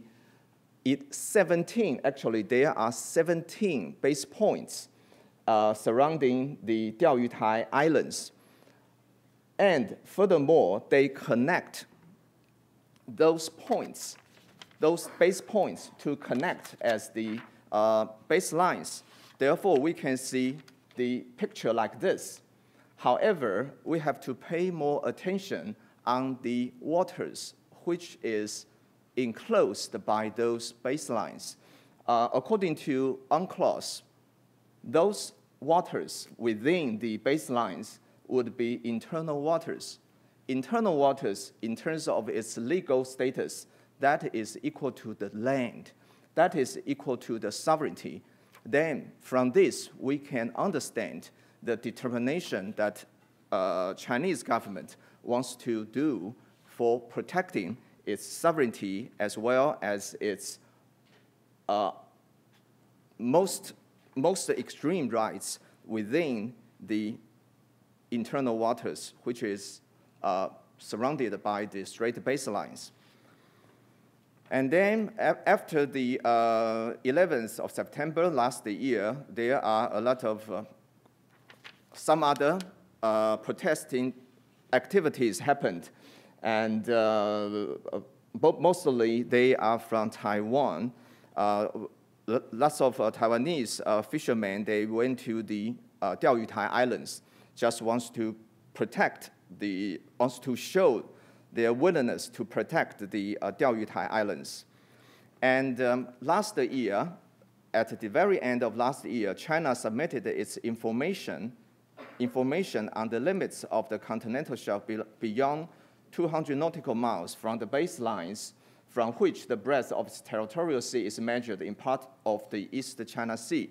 And from the map that we can see, those lines or those points, they are on the northern part of the East China Sea. And this is a kind of movement made by China, which expressed its, another time, expressed its determination to claim their rights on the East China Sea. And of course, after the submission, Japanese government, they also issue the documents which says that it is disputable and not acceptable from Japanese government. And I think this is the most recent issues that which is quite worrisome. In September this year, China said that it will deploy the UAV, which is the unmanned aircraft, to monitor the Diaoyu Islands and the disputed islets in that region. This is a quite clever way to do that because you don't have to waste the very, very valuable pilot's life. However, this would also create another very conflicted situation in that area. Then almost immediately that we can see the response from the Japanese side. According to the Japanese Defense Ministry, it says that they are considering shooting down those drones. Then I think this would come back to the Professor Pemble. You mentioned that probably the very careless pilots or the commander of the warships, probably just because of their careless decision that it would create certain very serious results for this kind of conflicts. And then let's turn to South China Sea. Philippines, in the year of 2009, claimed the Benhan rights, submit the the extended continental shelf area to the CLCS, but it is on the east side of the Philippine Islands. not within the area of the South China Sea, then probably this is the, actually there was no much opinion about that. And then in the year of 2009, just a couple days before the deadline of submitting the extended continental shelf, Vietnam and Malaysia submitted their joint proposal, as well as on the second day, Vietnam submitted its proposal, and both proposals were to the CLCS. From the map that has been shown on the screen, that we can see those areas are within the 9 dashed lines claimed by the Chinese side, as well as claimed by the Taiwanese side. But Taiwanese side still claim that it is a U-shaped line, which is a little bit different from the Chinese claim. And then we can see that the Hillary Clinton mentioned about the national interest of the United States in the South China Sea. Basically, there are 3 points. One is the freedom of navigation. Second one is open access to Asia's maritime commons, and then respect the international law. And I think the freedom of navigation has created a lot of discussion, as well as the opinion, quite strong, serious opinion from the Chinese government. And then in the March of the year 2011, there were several incidents happened between Chinese vessel or aircraft and the Philippine vessel and aircraft.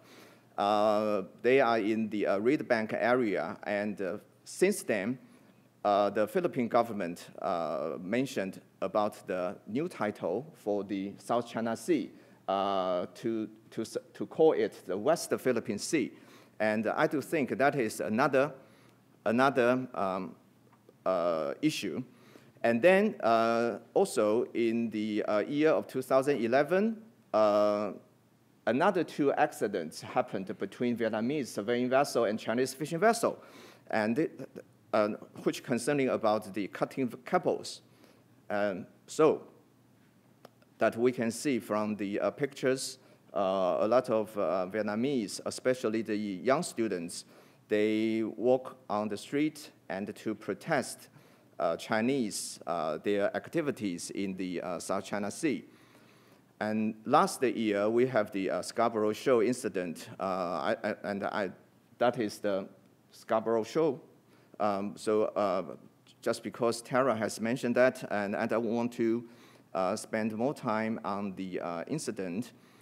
And then this is the another issue that we have to pay attention to. Last year, in June, Vietnamese government, they announced its Vietnamese law of the sea. It is important. Why? Just because the law states Vietnam's sovereignty claims over the Spratly and the Paracel Islands. And also, according to the announcement, the 1st of January this year will be the date for enacting this law. So let's remember that date. And then from the Chinese side, in last June, they approved the establishment of the Sansha City in the South China Sea. And according to their statement, it is to administer the Xisha, Zhongsha, and Nansha, which means Paracel Pratas, as well as the Spratly Islands group, and their surrounding waters in the South China Sea. And that is a kind of executive movement from the Chinese side. And another issue, which is also concerning the legislation, I also want to draw your attention to this regulation. Although this regulation is only on the local level, however, according to the regulation, the title for that regulation is on border security in Hainan's coastal regions. And according to that regulation, border public security could deal with foreign ships and its personnel by boarding, inspecting, detaining, and expelling the ship in question, and even force it to stop, change course, or return. And probably just a couple of days after the publication and announcement of this regulation, I had seen quite a couple of articles discussed about this regulation, and they are afraid, I mean, those articles, they are afraid that this would be the beginning of the intrusion of the freedom of navigation. However, from the Chinese side, they also argue that this is only for the 12 nautical miles surrounding the islands of the South China Sea. Therefore, the freedom of navigation would not be damaged in this region. And another thing I want to draw your attention to is the enacting date of this regulation is also on the 1st of January this year. In other words, from the 1st of January this year, two legislation will be enacted. One is from mainland China, and another one is from Vietnam. And the area for those regulations and the laws, they are covering the same area. Then one of the things which worries us is there will be the conflict of the laws in this area, and for both sides, they all claim that they have the legal right to exercise their activities.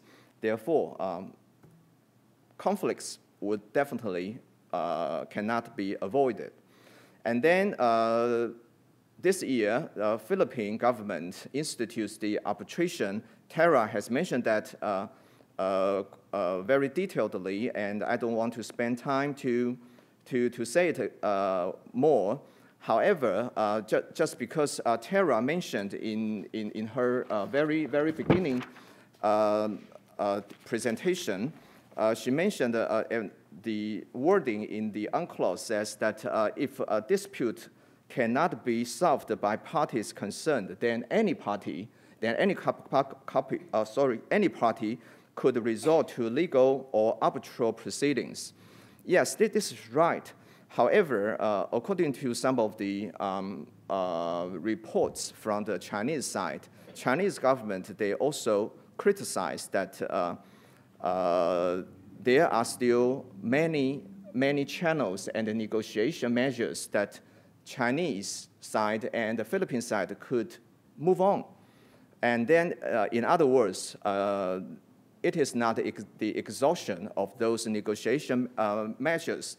Then probably this is another reason that Chinese government, they don't want to join this arbitration procedure. And then Philippine side also publicized this aerial picture showing that there are some concrete blocks in the Scarborough Shoal, and which shows that the Chinese would do the same thing just like Mischief Reef. And then we also can find the opposition made by the Chinese side. But we also can witness certain very bright developments. For example, in September this year, at the 6th SOM, that's the senior officer meeting on the DOC, Declaration of the Conduct of the South China Sea, ASEAN officials and China officials agreed to speed up the speeding of finishing the Code of Conduct for the South China Sea. And then another bright development happened in October, just a couple days ago. China and Vietnam, they agreed to boost maritime cooperation in the disputed South China Sea. They seems quite that we can see some light at the end of the tunnel. However, what is the next? I think we have to be careful, and we have to pay more attention to. And then allow me to move on to the next part about my presentation. That is about China's maritime policy. And first, I would like to say the legislation that China has been done for protecting its rights. That is concerns with 1992 law of the PRC on the territorial sea and the contiguous zone. It is clearly to mention about the territorial sea of the Chinese side, and also as I had already mentioned about, that is the base points surrounding Diaoyu Islands made in September last year, and also the regulation on border security in November last year, and then practices about the Sansha city, as well as that is another thing that we have to be pay more attention. That is about the Chinese maritime surveillance patrolling vessels. They are trying to strengthen and reorganize. That is the 1992 law of this law about the territorial sea and the contiguous zone of the People's Republic of China. And just because of the time, I don't want to mention that. But however, this is important. This is important just because Chinese side, they had already decided to reorganize and integrate maritime law enforcement agencies. And then, according to this, we can see that there are 4 agencies which are exercise enforcement on the seas. And that is really, for Chinese government, that is quite very, very troublesome for them, because every agency just wants to emphasize that they are the most important one. However, after the 18th assembly last year, as well as another meeting in March this year, they decided to reorganize those 4 and put them into one, and under the lead of the Ministry of Public Security, which is the Maritime Police. However, one thing we have to understand that for those 4, only Maritime Police has the right to use arms on the sea, which means they are armed. For the other 3, they are not armed. In the future, however, if they are under the Maritime Police, then would that mean other agencies, they would be allowed to use arms and to equipped with arms? And that is the, on the right-hand side, that is the 9 dotted lines claimed by the PRC. And however, on the right, and that is sorry, I put the number wrong. That should be 1949 on the right-hand side. And actually, that is adopted from the Republic of China's claim in 1947. Chinese side, they also wants to claim that. And then I have to move on to the, okay. This is the situation right for the time being. Not only the Chinese government, I think for many of the ASEAN countries, they are hesitate to resort to ICJ just because this kind of a legal procedure means a lot, and also concerns with political consideration afterwards. And then I also want to say that it is a divided ASEAN. I put the red light, green light, and yellow light, just like our traffic lights in the map, showing that possibly for Philippines, Vietnam, and Malaysia, they are within the disputes, and also they are trying their best to claim the rights in the region. However, for the green lights, for example, like Cambodia Laos and Thailand or Burma, they pay more attention to the ASEAN affairs, but not to the South China Sea affairs. And then possibly we have to worry about the potential conflicts that is armed racing in this region, and that it is very easy for us to Google quite a lot of arms buying and the building up the armed forces in this region for each countries. And then what we could do for the situation, I put this map, especially the darker the color shows, the more relies upon the fishery products. And then in this region, I think most of the country, they relied upon the fishery products very much. Then why don't we start with the fishery cooperation? And actually in the East China Sea, especially in the northern part of the East China Sea, including the Yellow Sea, we do have this China and Japan fishery agreement, as well as the China-Korea fishery agreement. And in this year, we also have another fishery agreement made by Taiwan and Japan. So probably in the future, we could connect those fishery agreements together to make it as a kind of a better future and a solution to this region. And probably this kind of experience could also overspill to the South China Sea. Then I would put on the cooperation on the non-traditional security issues is very important. And then we should put aside those difficult and sensitive sovereignty issues. And I think the non-traditional security issues could be the catalyst to spill over the confidence. And then all parties concerned are necessary to be included into this kind of cooperation mechanism so that make the cooperation more feasible and possible. And that is my presentation. Thank you very much. And our final presentation is by Greg Poling of CSIS.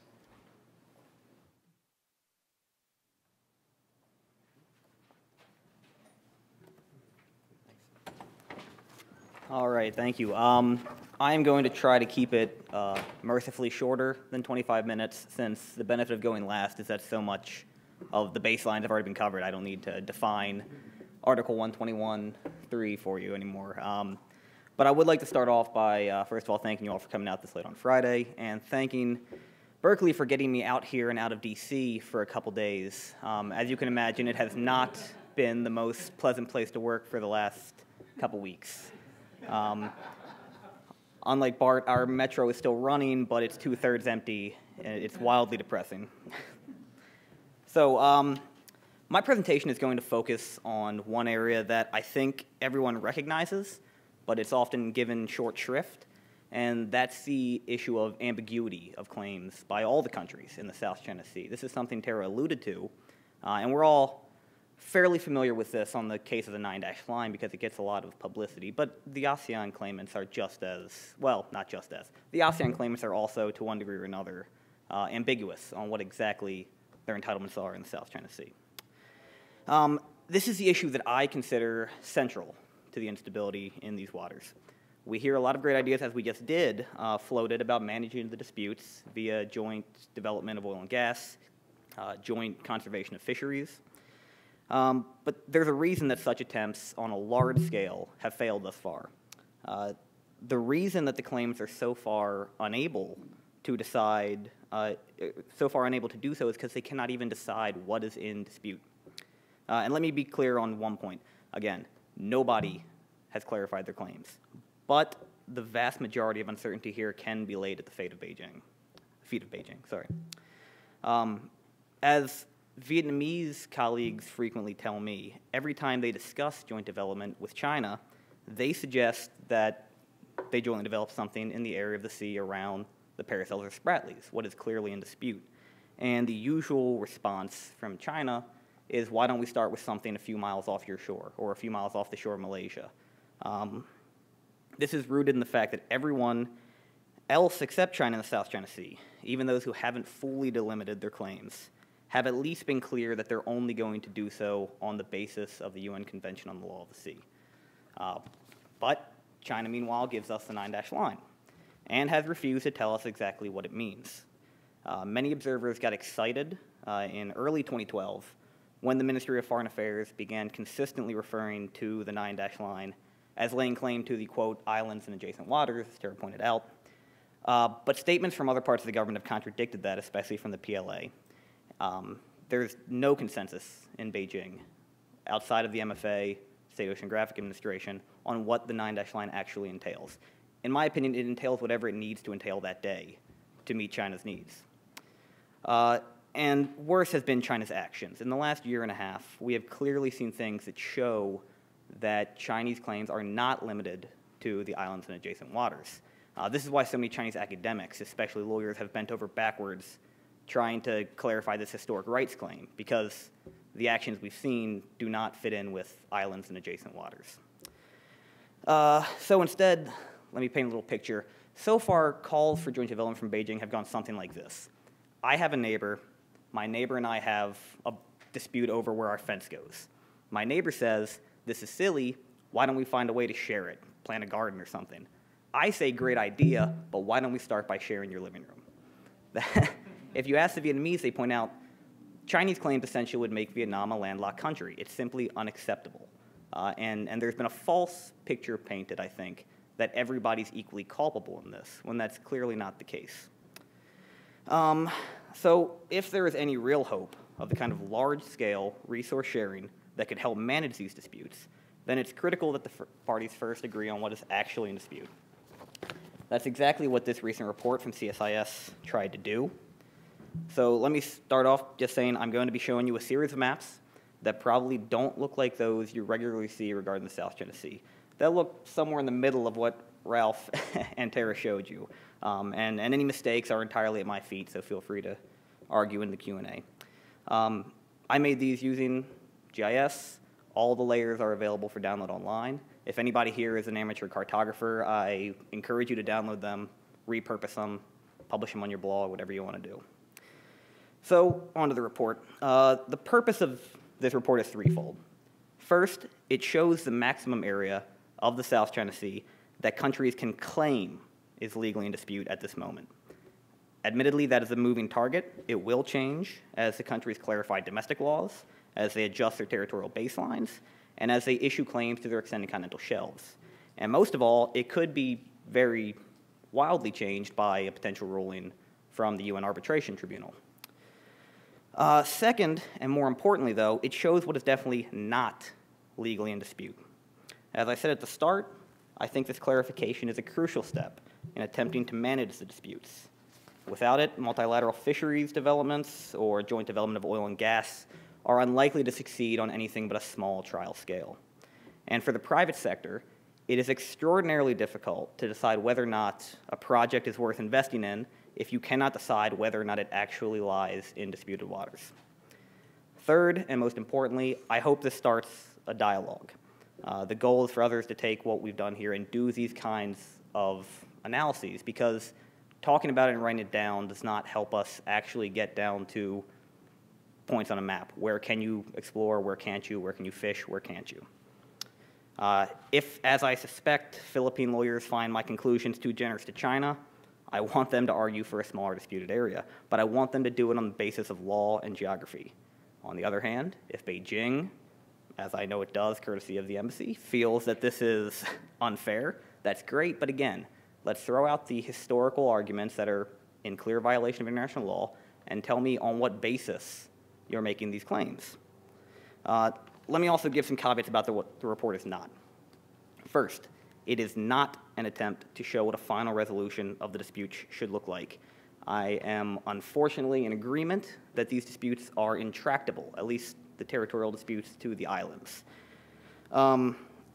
In any reasonable, foreseeable time frame.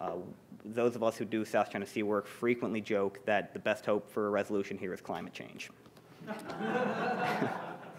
And that, combined with China's exclusion from arbitration, as Tara's gone over in length, means that the best we can do is try to manage these. Second, I'm not suggesting that any claimant accept the full extent of what I show here as being in dispute. Every precedent established by international courts and previous bilateral negotiations would suggest that the area I'm going to show you gives far too much weight to these tiny rocks in the South China Sea.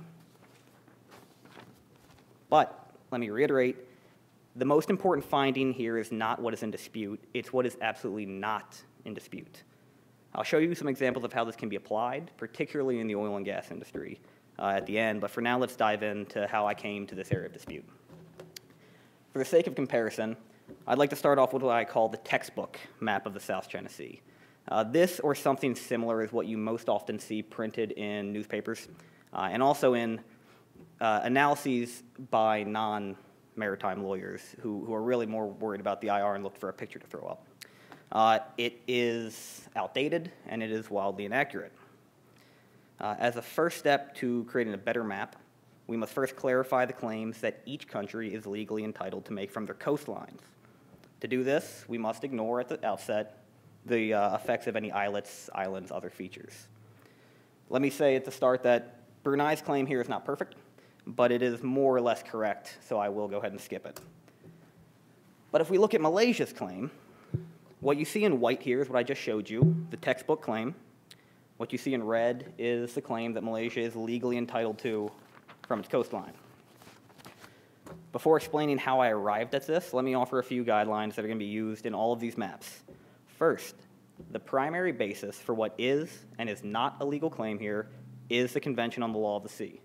The Convention allows for disputes to be settled via bilateral or multilateral agreements, and the maps take that into account wherever possible.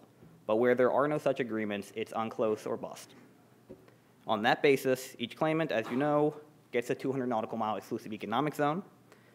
Where those EEZs overlap with another claimant's, and the two have not negotiated any kind of boundary, my report assumes the boundary to be at the halfway point. The claimant's EEZs are all drawn from territorial baselines they themselves have specified, regardless of possible objections, as, for instance, there are with Vietnam's baselines. In one case, Malaysia's, if they have not fully done so, then I have to use the low water margin of their coastline, as UNCLOS would say. And we can argue with the lawyers about whether or not Malaysia has really issued relevant baselines. So to Malaysia, the textbook claim in white here is partly founded on bilateral treaties with Indonesia in 1969, with Thailand in 1979, and on the 1898 Treaty of Paris that ceded the Philippines to the US from Spain. But the vast majority of it is based on a 1979 map of Malaysia's continental shelf that was published by the government, but never legally explained. As you can see, the difference between the two lines is not terribly significant. The real difference is that I needed to modify the continental shelf to match the extended claim that Malaysia jointly submitted with Vietnam in 2009, which we saw in the last presentation. But if you have a look at the Philippines, you see that there is quite a significant difference between the outdated map we usually see here in white and the actual claim the Philippines is entitled to in green. Textbook map, again, is based on the Treaty of Paris, with the addition of a large bulge around the Spratly Islands, or the Calayan Islands group as it's known in the Philippines. In 2009, Manila passed a new baselines law that did away with most of the 1898 boundaries and the Calayan box, largely bringing its domestic legislation in line with UNCLOS. Now, most of the Philippines' maritime claim extends a full 200 nautical miles from its baselines.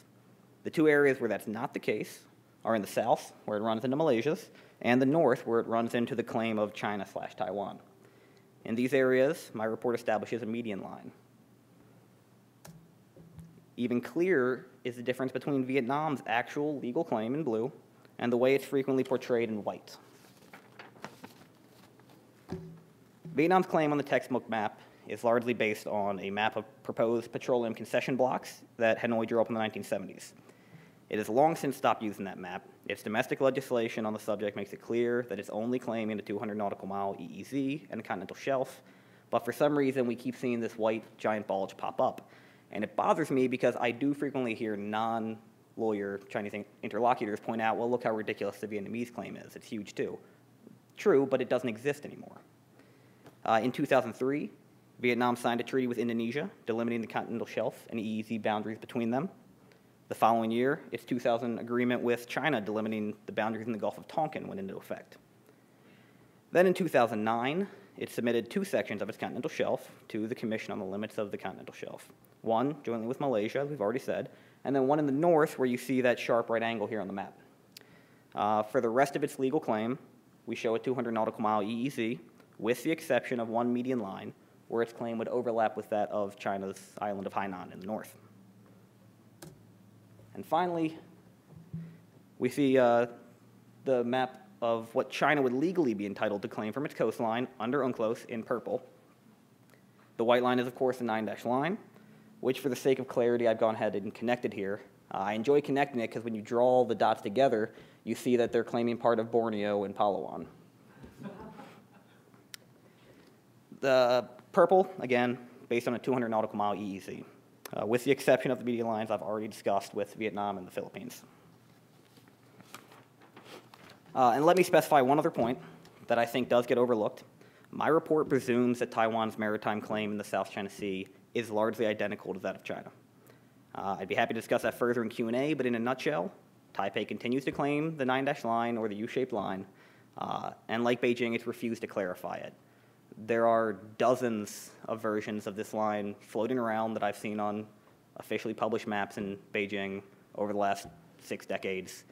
All of them are a little different, so we can argue that there are a few miles difference between U-shaped lines in Taipei and ox-tongue or 9-shaped lines in Beijing, but at root, it's still an ambiguous claim that nobody knows what it means, and it covers roughly 80% of the South China Sea.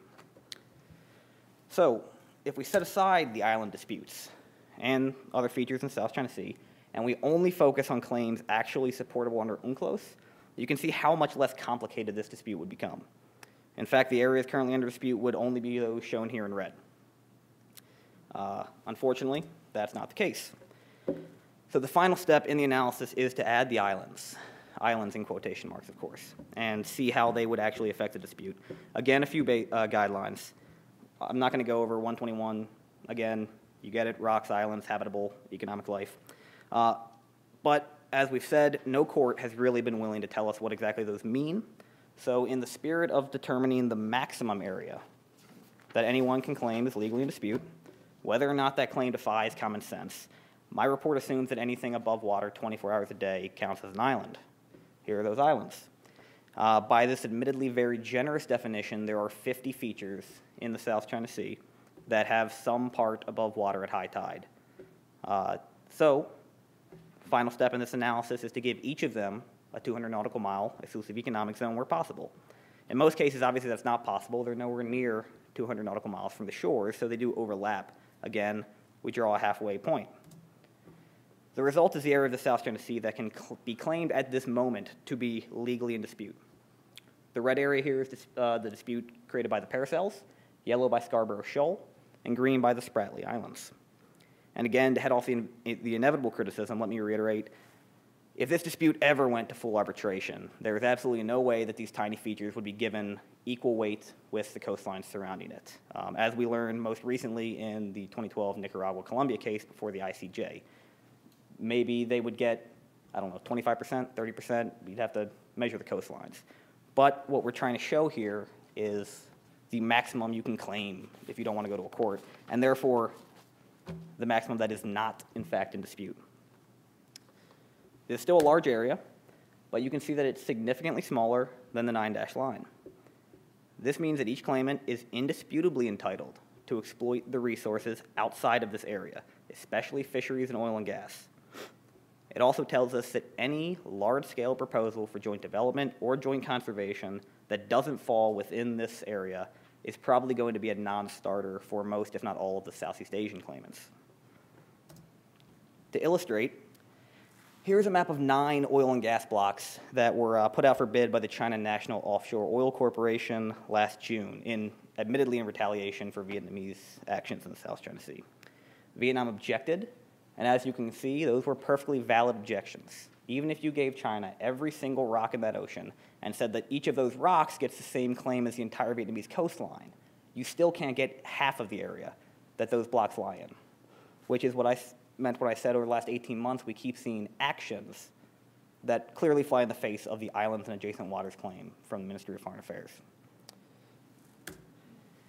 We'll see the same thing when we look at oil and gas blocks put out for bid by Philippines and Vietnam. China essentially objects to any exploration in these blocks over and over, especially in the last couple of years. But as you can see, the vast majority lie in entirely undisputed waters. And here, for the record, the red are those being actually explored or exploited by foreign oil and gas companies. The white have not been picked up yet. This was highlighted most recently by the Philippines' decision to open 15 oil and gas blocks to foreign bidding last year. 2 of them, called Areas 3 and 4, drew very loud objections from China. 3 and 4 are the 2 vertical white bars there up at the top of the Philippines. As you can see, they don't even come close to touching the area that could conceivably be in dispute. So, if you're an oil company considering investment in blocks in the South China Sea, or a government considering creating such blocks, this type of analysis is crucial. The difference between a block within the legally disputed area and one outside of it is just a few miles, but those few miles give you the indisputable legal and moral high ground. And that means a heck of a lot if you're an oil company trying to do risk analysis on a project that could potentially take 20 to 30 years. You don't want it to be overturned in 5 years. I'm going to go ahead and wrap it up there because I think we've covered most of the baselines and I'm eager to get to Q&A. But again, the report is available at that URL, as are the shapefiles if you'd like to play with them yourself. Thanks.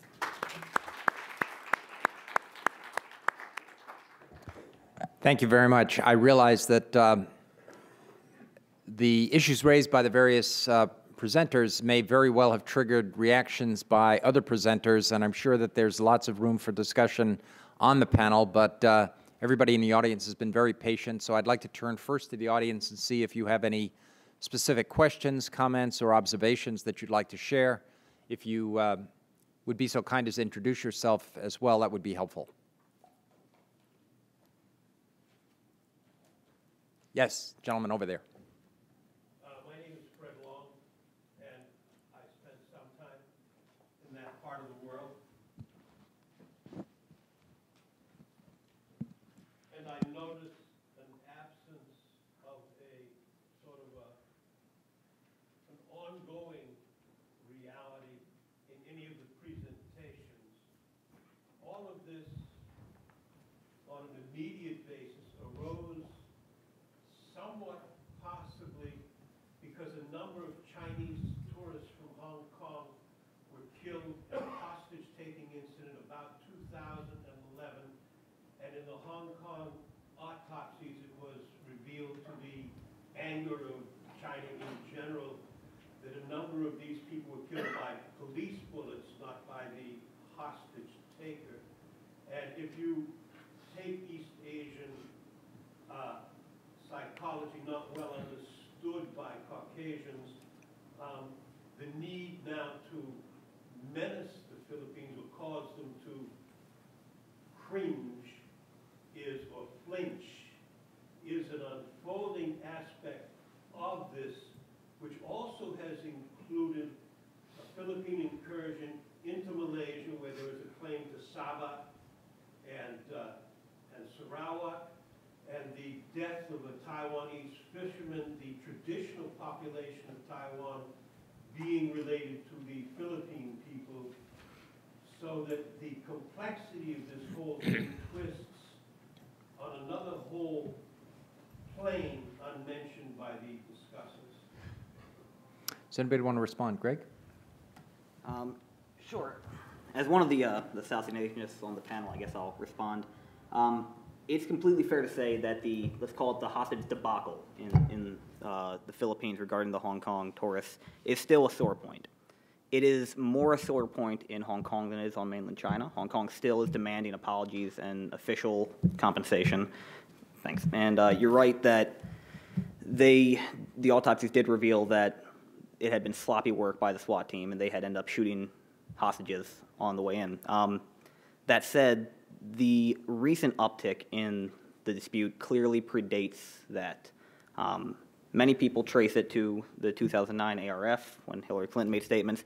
I trace it to the 2009 CLCS submissions. I think that China's note verbal, in which it officially submitted, in a sense, officially submitted the 9-dash line for the first time to a UN body, threw a spark into the region, and it got objections not only from the Vietnamese and the Malaysians, whose submission it was, but also from the Bruneians and the Indonesians, because the Indonesians feel that this is a gross violation of international law. I'd also point out that the incursion into Lahad Datu in northern Borneo is wholly unrelated to this issue. It is a bilateral, ongoing territorial dispute between Malaysia and the Philippines that neither country has any interest in seeing flare up again, and they both did a remarkably good job of tamping down tensions after Malaysian citizens were killed.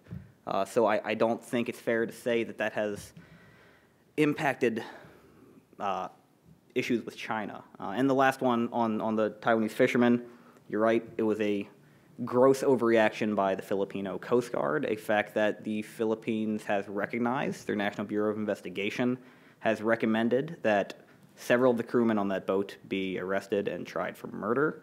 It seems like that probably will happen. They've also issued apologies and recompense to the family, and Taiwan seems to have accepted that, unless I'm mistaken.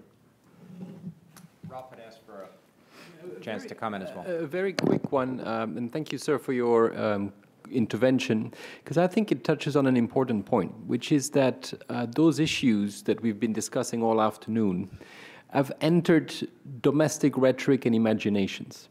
And that is actually adding an additional layer of complexity, because some politicians may want to actually try to make a few steps in the right direction. But because it really touches on some inner strong feelings, nationalism, very often defined as in opposition to the other, it makes it even harder for rational minds perhaps to come together and, for instance, come up with an agreement that would ultimately be perceived as a concession. Making anything close to what we perceive as a concession has become impossible in the Philippines, Vietnam, and China. And, of course, this applies also to Japan. So I think your comments illustrate that strong nationalist domestic sentiment, which is complicating the situation. Gentleman here. Yes, I'm Bill Limebrust, a retired journalist, and I guess this question goes to Tara. How many rulings have UNCLOS tribunals issued, roughly, and to what extent have they been accepted by the participants? I believe that there have been, there have been about 7 or 8 Annex 7 arbitral tribunal decisions. A majority of them have been maritime delimitation, if I'm not wrong. I probably will not be able to tell you off the top of my head how many of them have been complied with, but I, sort of on an empirical basis, but I firmly believe that they have been complied with. They have been, yes, as in like they have, that parties have, in all of the cases, both parties were participating, right? They both chose to proceed with proceedings, and I believe that they decided to comply with the award. Unless anyone else knows different, I think that is probably the case, because yeah, they believe that the award is final and binding, and then they've complied with it. Great. No, I think that's absolutely right. There is not, to my knowledge, an arbitral tribunal ruling that one of the parties did not abide by, nor has there been one out of the International Tribunal for the Law of the Sea, since they've only issued one ruling and both parties agreed to it. The third way you can go to arbitration under UNCLOS is the ICJ, and I don't know of a case involving delimitation that a ruling has not been followed. The closest is the Colombia-Nicaragua case, in which Colombia said, we reject this ruling, we're not going to take something like this before ICJ again, but you made the ruling and we're going to just have to deal with it. So it still doesn't. But that case was not via unclosed dispute settlement mechanisms. That was basically a different mechanism whereby they brought that dispute. And roughly what geographical regions have these disputes involved? South America primarily, or all Yeah. I mean, in terms of the, regions which have used dispute settlement to settle their disputes, Asia has been sort of very few disputes have been resolved by binding dispute settlement. It's, South American, the Latin American countries, the Caribbean countries. Africa has also been utilizing third-party dispute settlement, definitely. But you do see an increase now in Asian states using dispute settlement procedures. Japan, for example, I think has brought or has been party to 2 disputes, not maritime delimitation disputes, but disputes to do with wrongful arrest, etc., before the International Tribunal for Law of the Sea. Singapore and Malaysia have had 2 disputes decided by binding dispute settlement. Malaysia and Indonesia, as Dustin mentioned, the Sipadan Ligatan. So it's an increasing trend, right? Of course, the Bangladesh, Myanmar, and I'm positive that it will continue.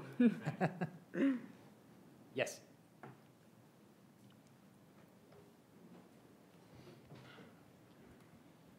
Hi, my name is Huri Kim. I'm an undergraduate here studying political science. I actually had a further question about the legal aspect of this conflict that a lot of speakers brought up. So first of all, is this the first case that Part 3 of Article 121 that, as you have said, is brought up in an international dispute? And or if there have been any precedents to this case or any previous rulings related to the article. And a further, perhaps more important question, even if these legal boundaries were to be made clear, how likely do you think is it to bring China to the negotiation table if they indeed are pushing this historical argument and they have political motives? How likely is that they'll come to an agreement legally? I'm happy for Greg to answer these, to begin to answer these questions. Okay, and that's nice because I'm not the trained lawyer. She is, which I guess means that I'm allowed to be wrong about the merits of the case and it doesn't affect me. But no, there have been plenty of cases brought that touch on Article 121.3. I guess Nicaragua, Colombia being the most recent, the Black Sea case, the Bangladesh, Myanmar case did touch on the issue of St. Martin's Island off the coast, among others. But so far, international tribunals, primarily the ICJ and arbitration tribunals, because ITLOS is still just getting into the game, have dodged the question whenever they can. They either rule that the island, they don't have to rule on what status the island has because it doesn't matter, as they did in the Bangladesh-Myanmar case in a sense. They argued that it's so close it's part of the coastline, let's not worry about it. The only real, to my knowledge, the only real clarification we've ever gotten is in the Nicaragua-Colombia case, in which they ruled that one feature, part of a bank called Kuan-Hsiung, which had one single rock, QS32, if you want to look it up, it raises a few millimeters out of the water, and it's, I think, something like 12 to 15 centimeters wide, depending on what time of the day, but it does stay dry, and they ruled that that is not an island. So we know that an island has to be larger than 15 centimeters across. We know nothing else. Did I get that right? I guess, I think so, more or less. I mean, he's exactly right. It is a very contentious, complex issue, and I think the ICJ, which has traditionally been a conservative court, have been very reluctant to rule on this issue. I'm not sure about the Nicaragua-Colombia. I have to reread it again, but I thought they basically said that no matter what size a feature is, as long as it's above water at high tide, they are entitled to, in principle, entitled to a EEZ and continental shelf. Sorry. All right, again, in a sense, they dodged. There were several features that were in question. 3 of the features that Colombia said were islands and Nicaragua said they weren't, the court ruled it doesn't matter. There are other islands nearby that would have an EEZ that overlaps with them, so we don't have to worry about it. Kuan-Hsiung, the ruling said neither country, or both countries admit that it's a rock, so it's a rock.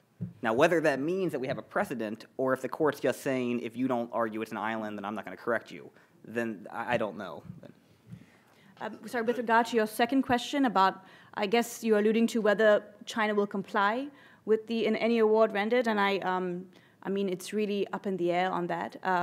My own personal feeling is that I think that China is, is now very aware of its responsibility as a big power, and I think that it does not want to be seen as the outlier in international law, international relations, and I think that it'll be very hard-pressed to not comply with an award. But of course, I'm very idealistic, and I say that with great optimism, on the caveat that I'm sure that many skeptics in the audience will disagree with me.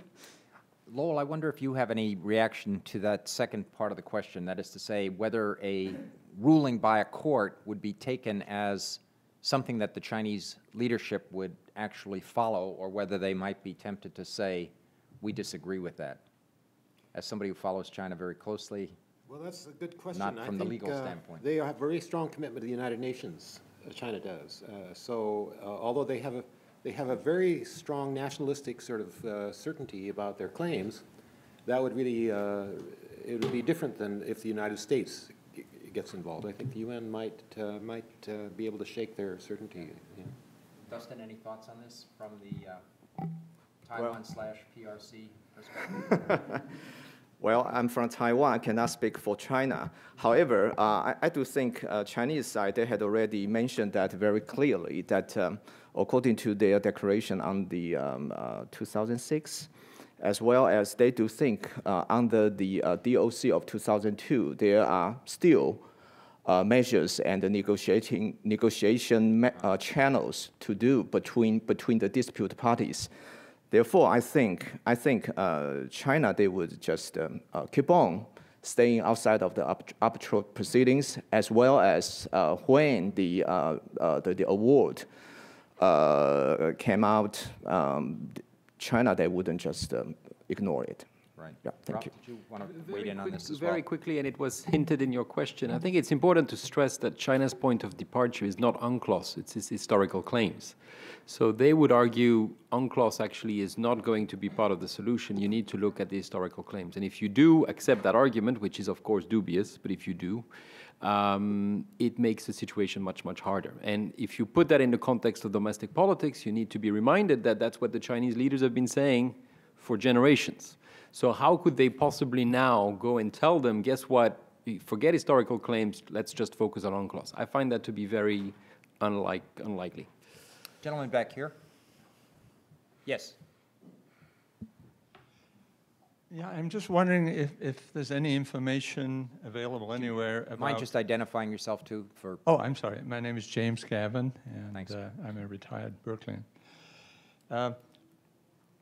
If there's any data available on domestic popular response to all of these things in the different countries, because I think that's as critical as the legal aspect. How electorates or how domestic populations taking this? Is this really pumping up domestic reactions, the xenophobia, whatever? Is there any kind of data available on this kind of thing in the different countries of the region? Do you understand? Well, I understand Philippines is very supportive, but I think, I don't know, Ralph, I think you're... Well, yeah. Data, you could come up with opinion polls, but I think what is very interesting is that the South China Sea and the East China Sea tend to become big issues at two key moments, elections and when the economy tanks. Whenever those two scenarios come up, suddenly politicians decide to rely a great deal on the South China Sea or the East China Sea to galvanize nationalist sentiments. So again, to not pay attention to that domestic dimension, I think would be a big mistake. And in terms of data, you would have data available, especially in the case of the Philippines, much less so in the case of China and Vietnam, in terms of public opinion polls. But let me just add a quick note on that, and that is to say, for example, on the East China Sea dispute,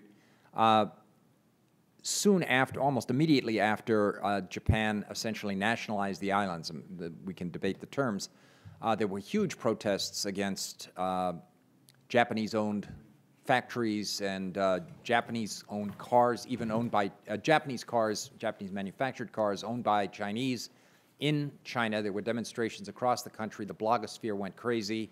And the flip side is that within Japan, there is also a converse public reaction that essentially says variations on China is aggressive, this is the big threat that we have to face, and that's another thread that domestic politicians can play on. So there's a very clear xenophobic conservative force in Japan, but I would suggest an equally xenophobic force in China. And just to throw in the one place that hasn't been mentioned, that it would be South Korea. There's a dispute between the Japanese and the South Koreans over Dokdo Takeshima Island.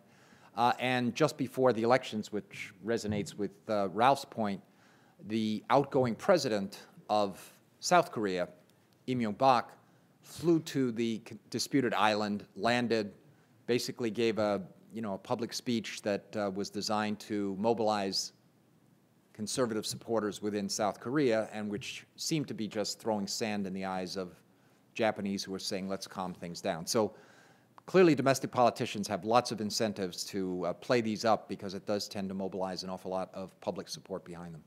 I think the gentleman here had a hand up. Was it you? Yeah. It's right, but then my name's David C., neighborhood activist from San Francisco. Okay, I may ask an unfair question, okay, because in terms of China and the United States, politicians tends to be willing to put in political capitals on certain issues, on many different issues. Okay. So there's a whole range of foreign policy issues that's faced by the United States, like terrorism, all the way down to this, something like this. So could one actually put a certain weighted scale in terms of the United States on various issues? Like, of course, terrorism is way high up there, and how much of it is this parasol island issues to the United States? And, okay, same way I'm going to ask the same questions on the Chinese. Whoever who knows about the politics behind the Chinese, how much issues in terms of a whole spectrum of... If I could respond to your US side, although not taking the global perspective, but just put it in the context of Asia. If you were looking at US policy towards Asia, let's say 10, 15 years ago, the South China Sea would not appear. It would be more than secondary. It would be bottom of the list.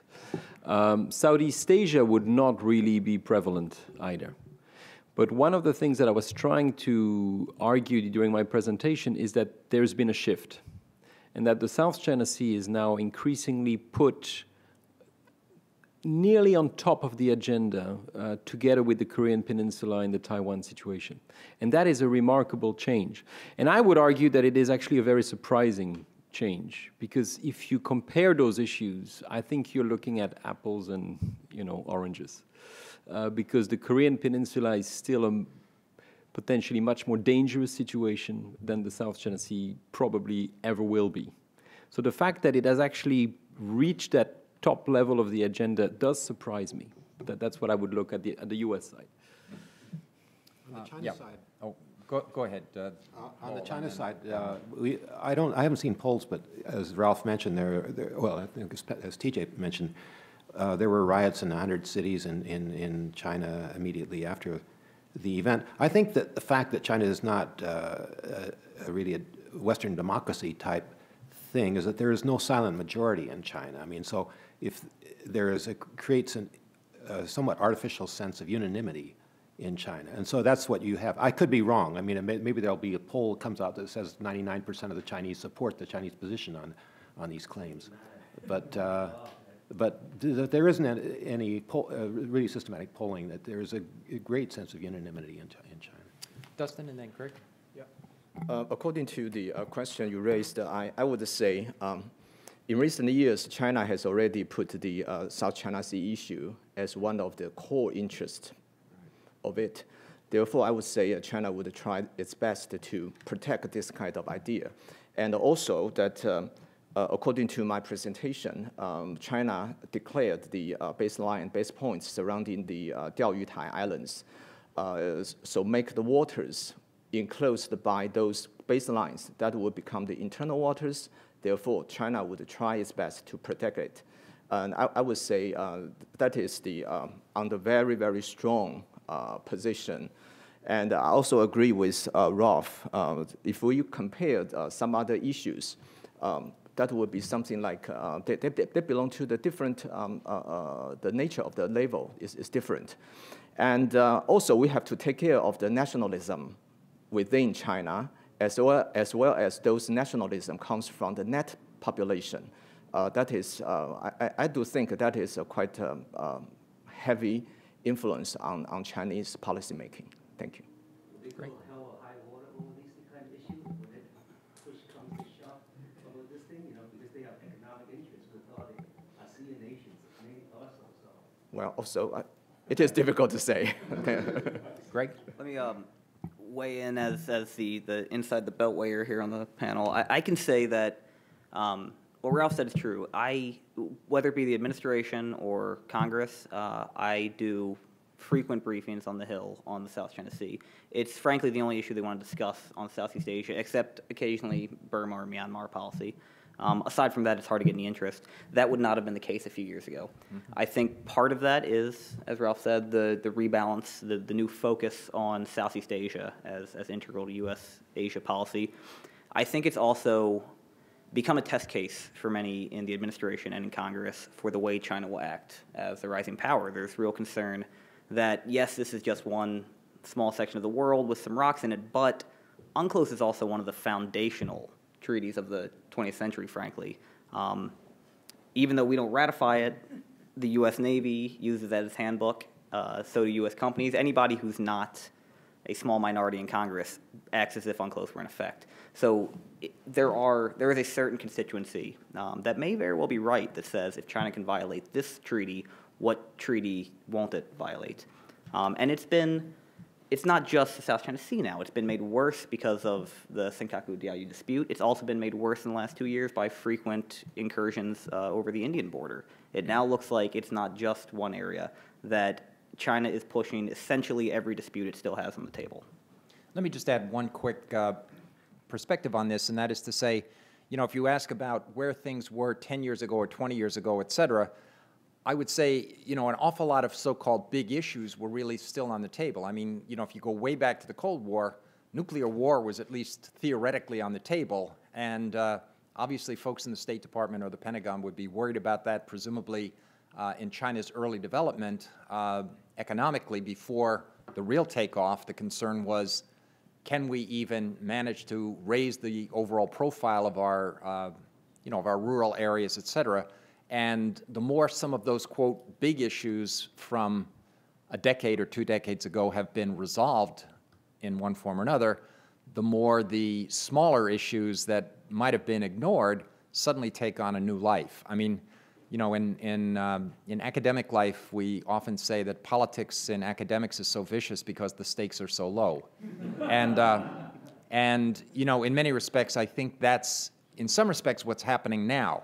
The issue of the Senkaku Diaoyu, for example, or most of the South China Sea's issues are things in which, quote, rational people might very well be able to find ways to draw lines, ways to split the division, et cetera. I mean, a King Solomon would clearly work well here. But, if you're talking about cutting the baby in half, the real mother doesn't want to see the baby cut in half and is going to, scream like hell. So I don't know if that's a perspective or not on it, but it does strike me that in some ways these become much more significant with the greater movement toward peace and tranquility across the region.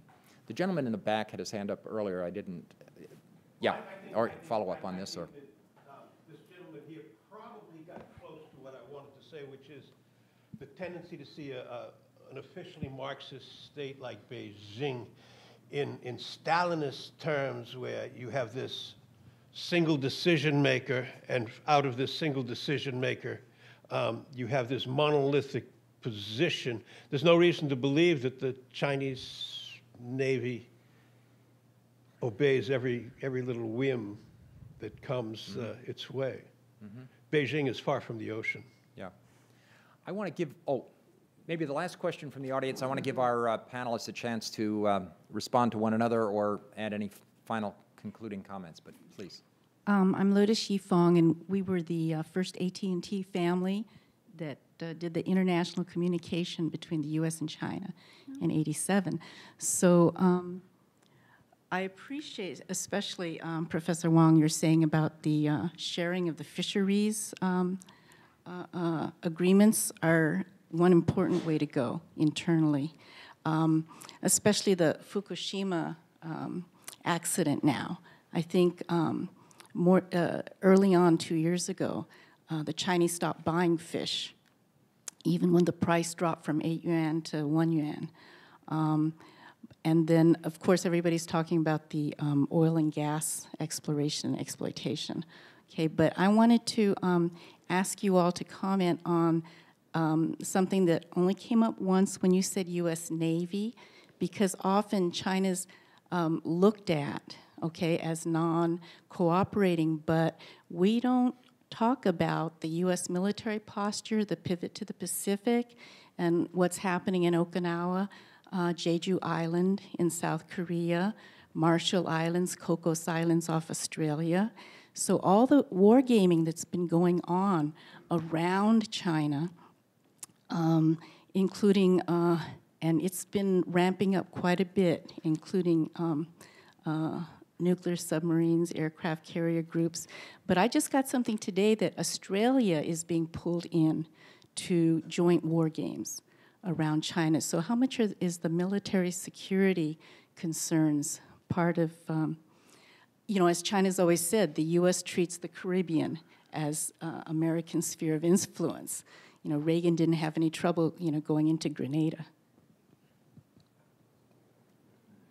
Duncan, do you want to? Yeah, allow me to start it with just a little bit.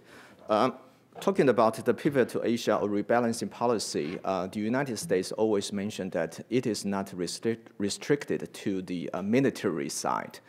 Also include the economy, also include diplomatic issues.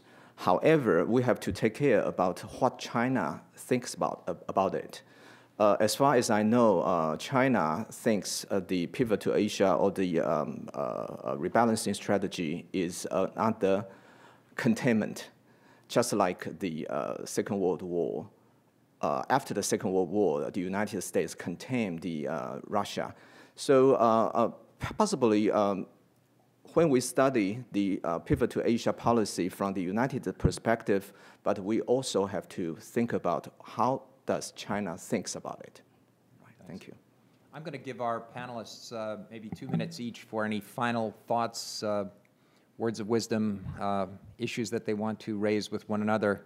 And why don't we just go in reverse order, maybe from the panel presentations. Greg, anything you want to add? Yeah, actually, the first thing I want to say does follow up on that point, which is when it comes to the military posture of the Pacific, I think the focus on how, you know, the pivot has been all military has been overblown.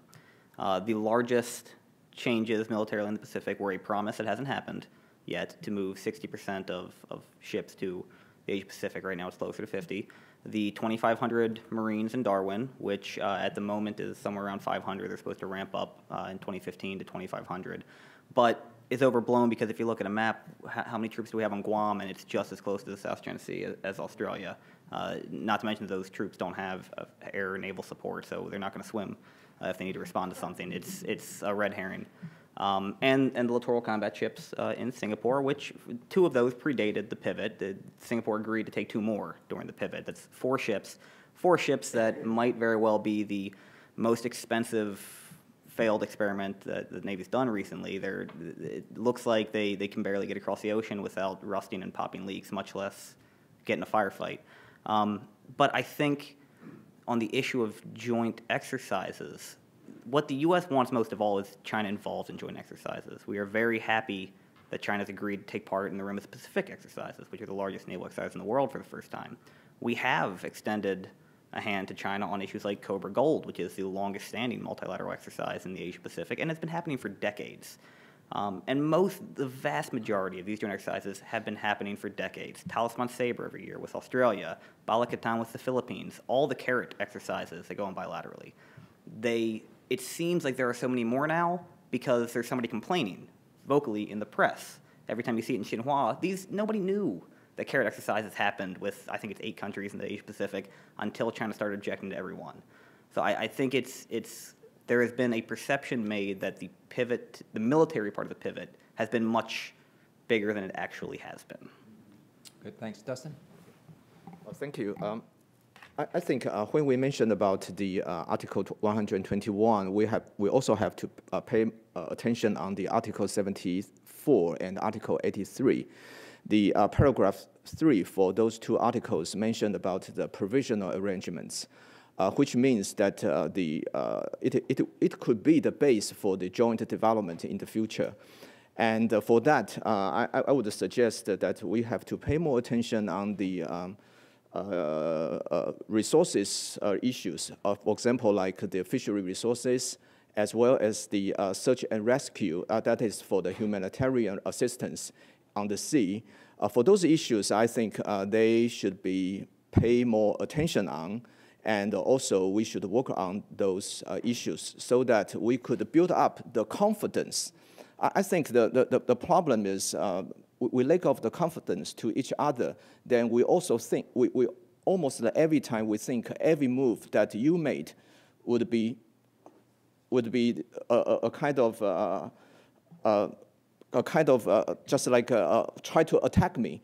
Then I think the confidence should be built up, and then probably we could overspill this kind of confidence to other area, and then to create a more peaceful sea, either it is East China Sea or South China Sea. Thank you. Tara? I have 3 very quick points to make. The first, in relation to the issue of compliance with an award, and in response to what Ralph said, I should have answered the question about whether China will comply with the award with a very legal answer or lawyerly answer, which it depends. It depends on the terms of the award. There could be a situation whereby the tribunal may decide in a way that does not derogate from the historical importance of the 9-dash line.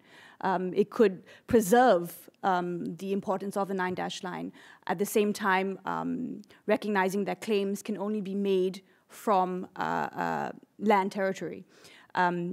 China could spin the award, for example, and could also basically argue that the dispute is really a technical dispute about terms of UNCLOS rather than things that involve history or historical rights. I guess that's my first point. My second point is, I think Dustin emphasizes negotiations, bilateral consultations, etc., and whereby I do think that is very important. I think there are inherent limitations in negotiations, and I don't think there has been any case in history whereby sovereignty has been negotiated away. And I mean, I could be wrong. I think that provisional arrangements is a good way to go, but as Greg pointed out, where is the area in dispute? And until that is decided, negotiations on provisional arrangements are going to be hindered, and it may not be feasible. The third point I wanted to make was on the code of conduct. There is this tendency in Asia, in Southeast Asia, and in China to place this code of conduct on a pedestal as a panacea to all the problems that are going on in Southeast Asia. I would respectfully disagree. We had the declaration of the code of conduct in 2002. The parties were supposed to exercise self-restraint. I would argue that they haven't for the past 10 years. I don't see how the code of conduct is going to be any different from what has already been agreed. And leading on to my overall emphasis on dispute settlement, maybe the only way that we can is really a feasible solution on to resolve or to help towards a resolution of the disputes. Thank you. Thank you. Ralph? I would like to conclude by comparing the 2 disputes. I think if you look at the South China Sea, we're still predominantly looking at a political situation. Although the DOC has been violated by all the countries and the COC negotiation will probably take forever, at least there is still a discussion going on. And there is a framework, the ASEAN-China framework, where they can meet regularly and discuss those issues. I'm actually much more worried over the East China Sea situation due to historical reasons, but also the fact that you have 2 very modern navies and air forces active in a tiny little area. So the risk of accident are huge, and because of nationalist sentiment at home, it would be very hard to calm things down quickly in case of an emergency. So if you want to lose any sleep over those disputes, focus on the East China Sea, I would say, more than the South China Sea. Thank you very much. Let me ask you to join me in thanking our panelists for what I hope was a very interesting and stimulating conversation, and also invite you to the reception outside. There are bits of food and drinks for everyone, but please join me in thanking everyone.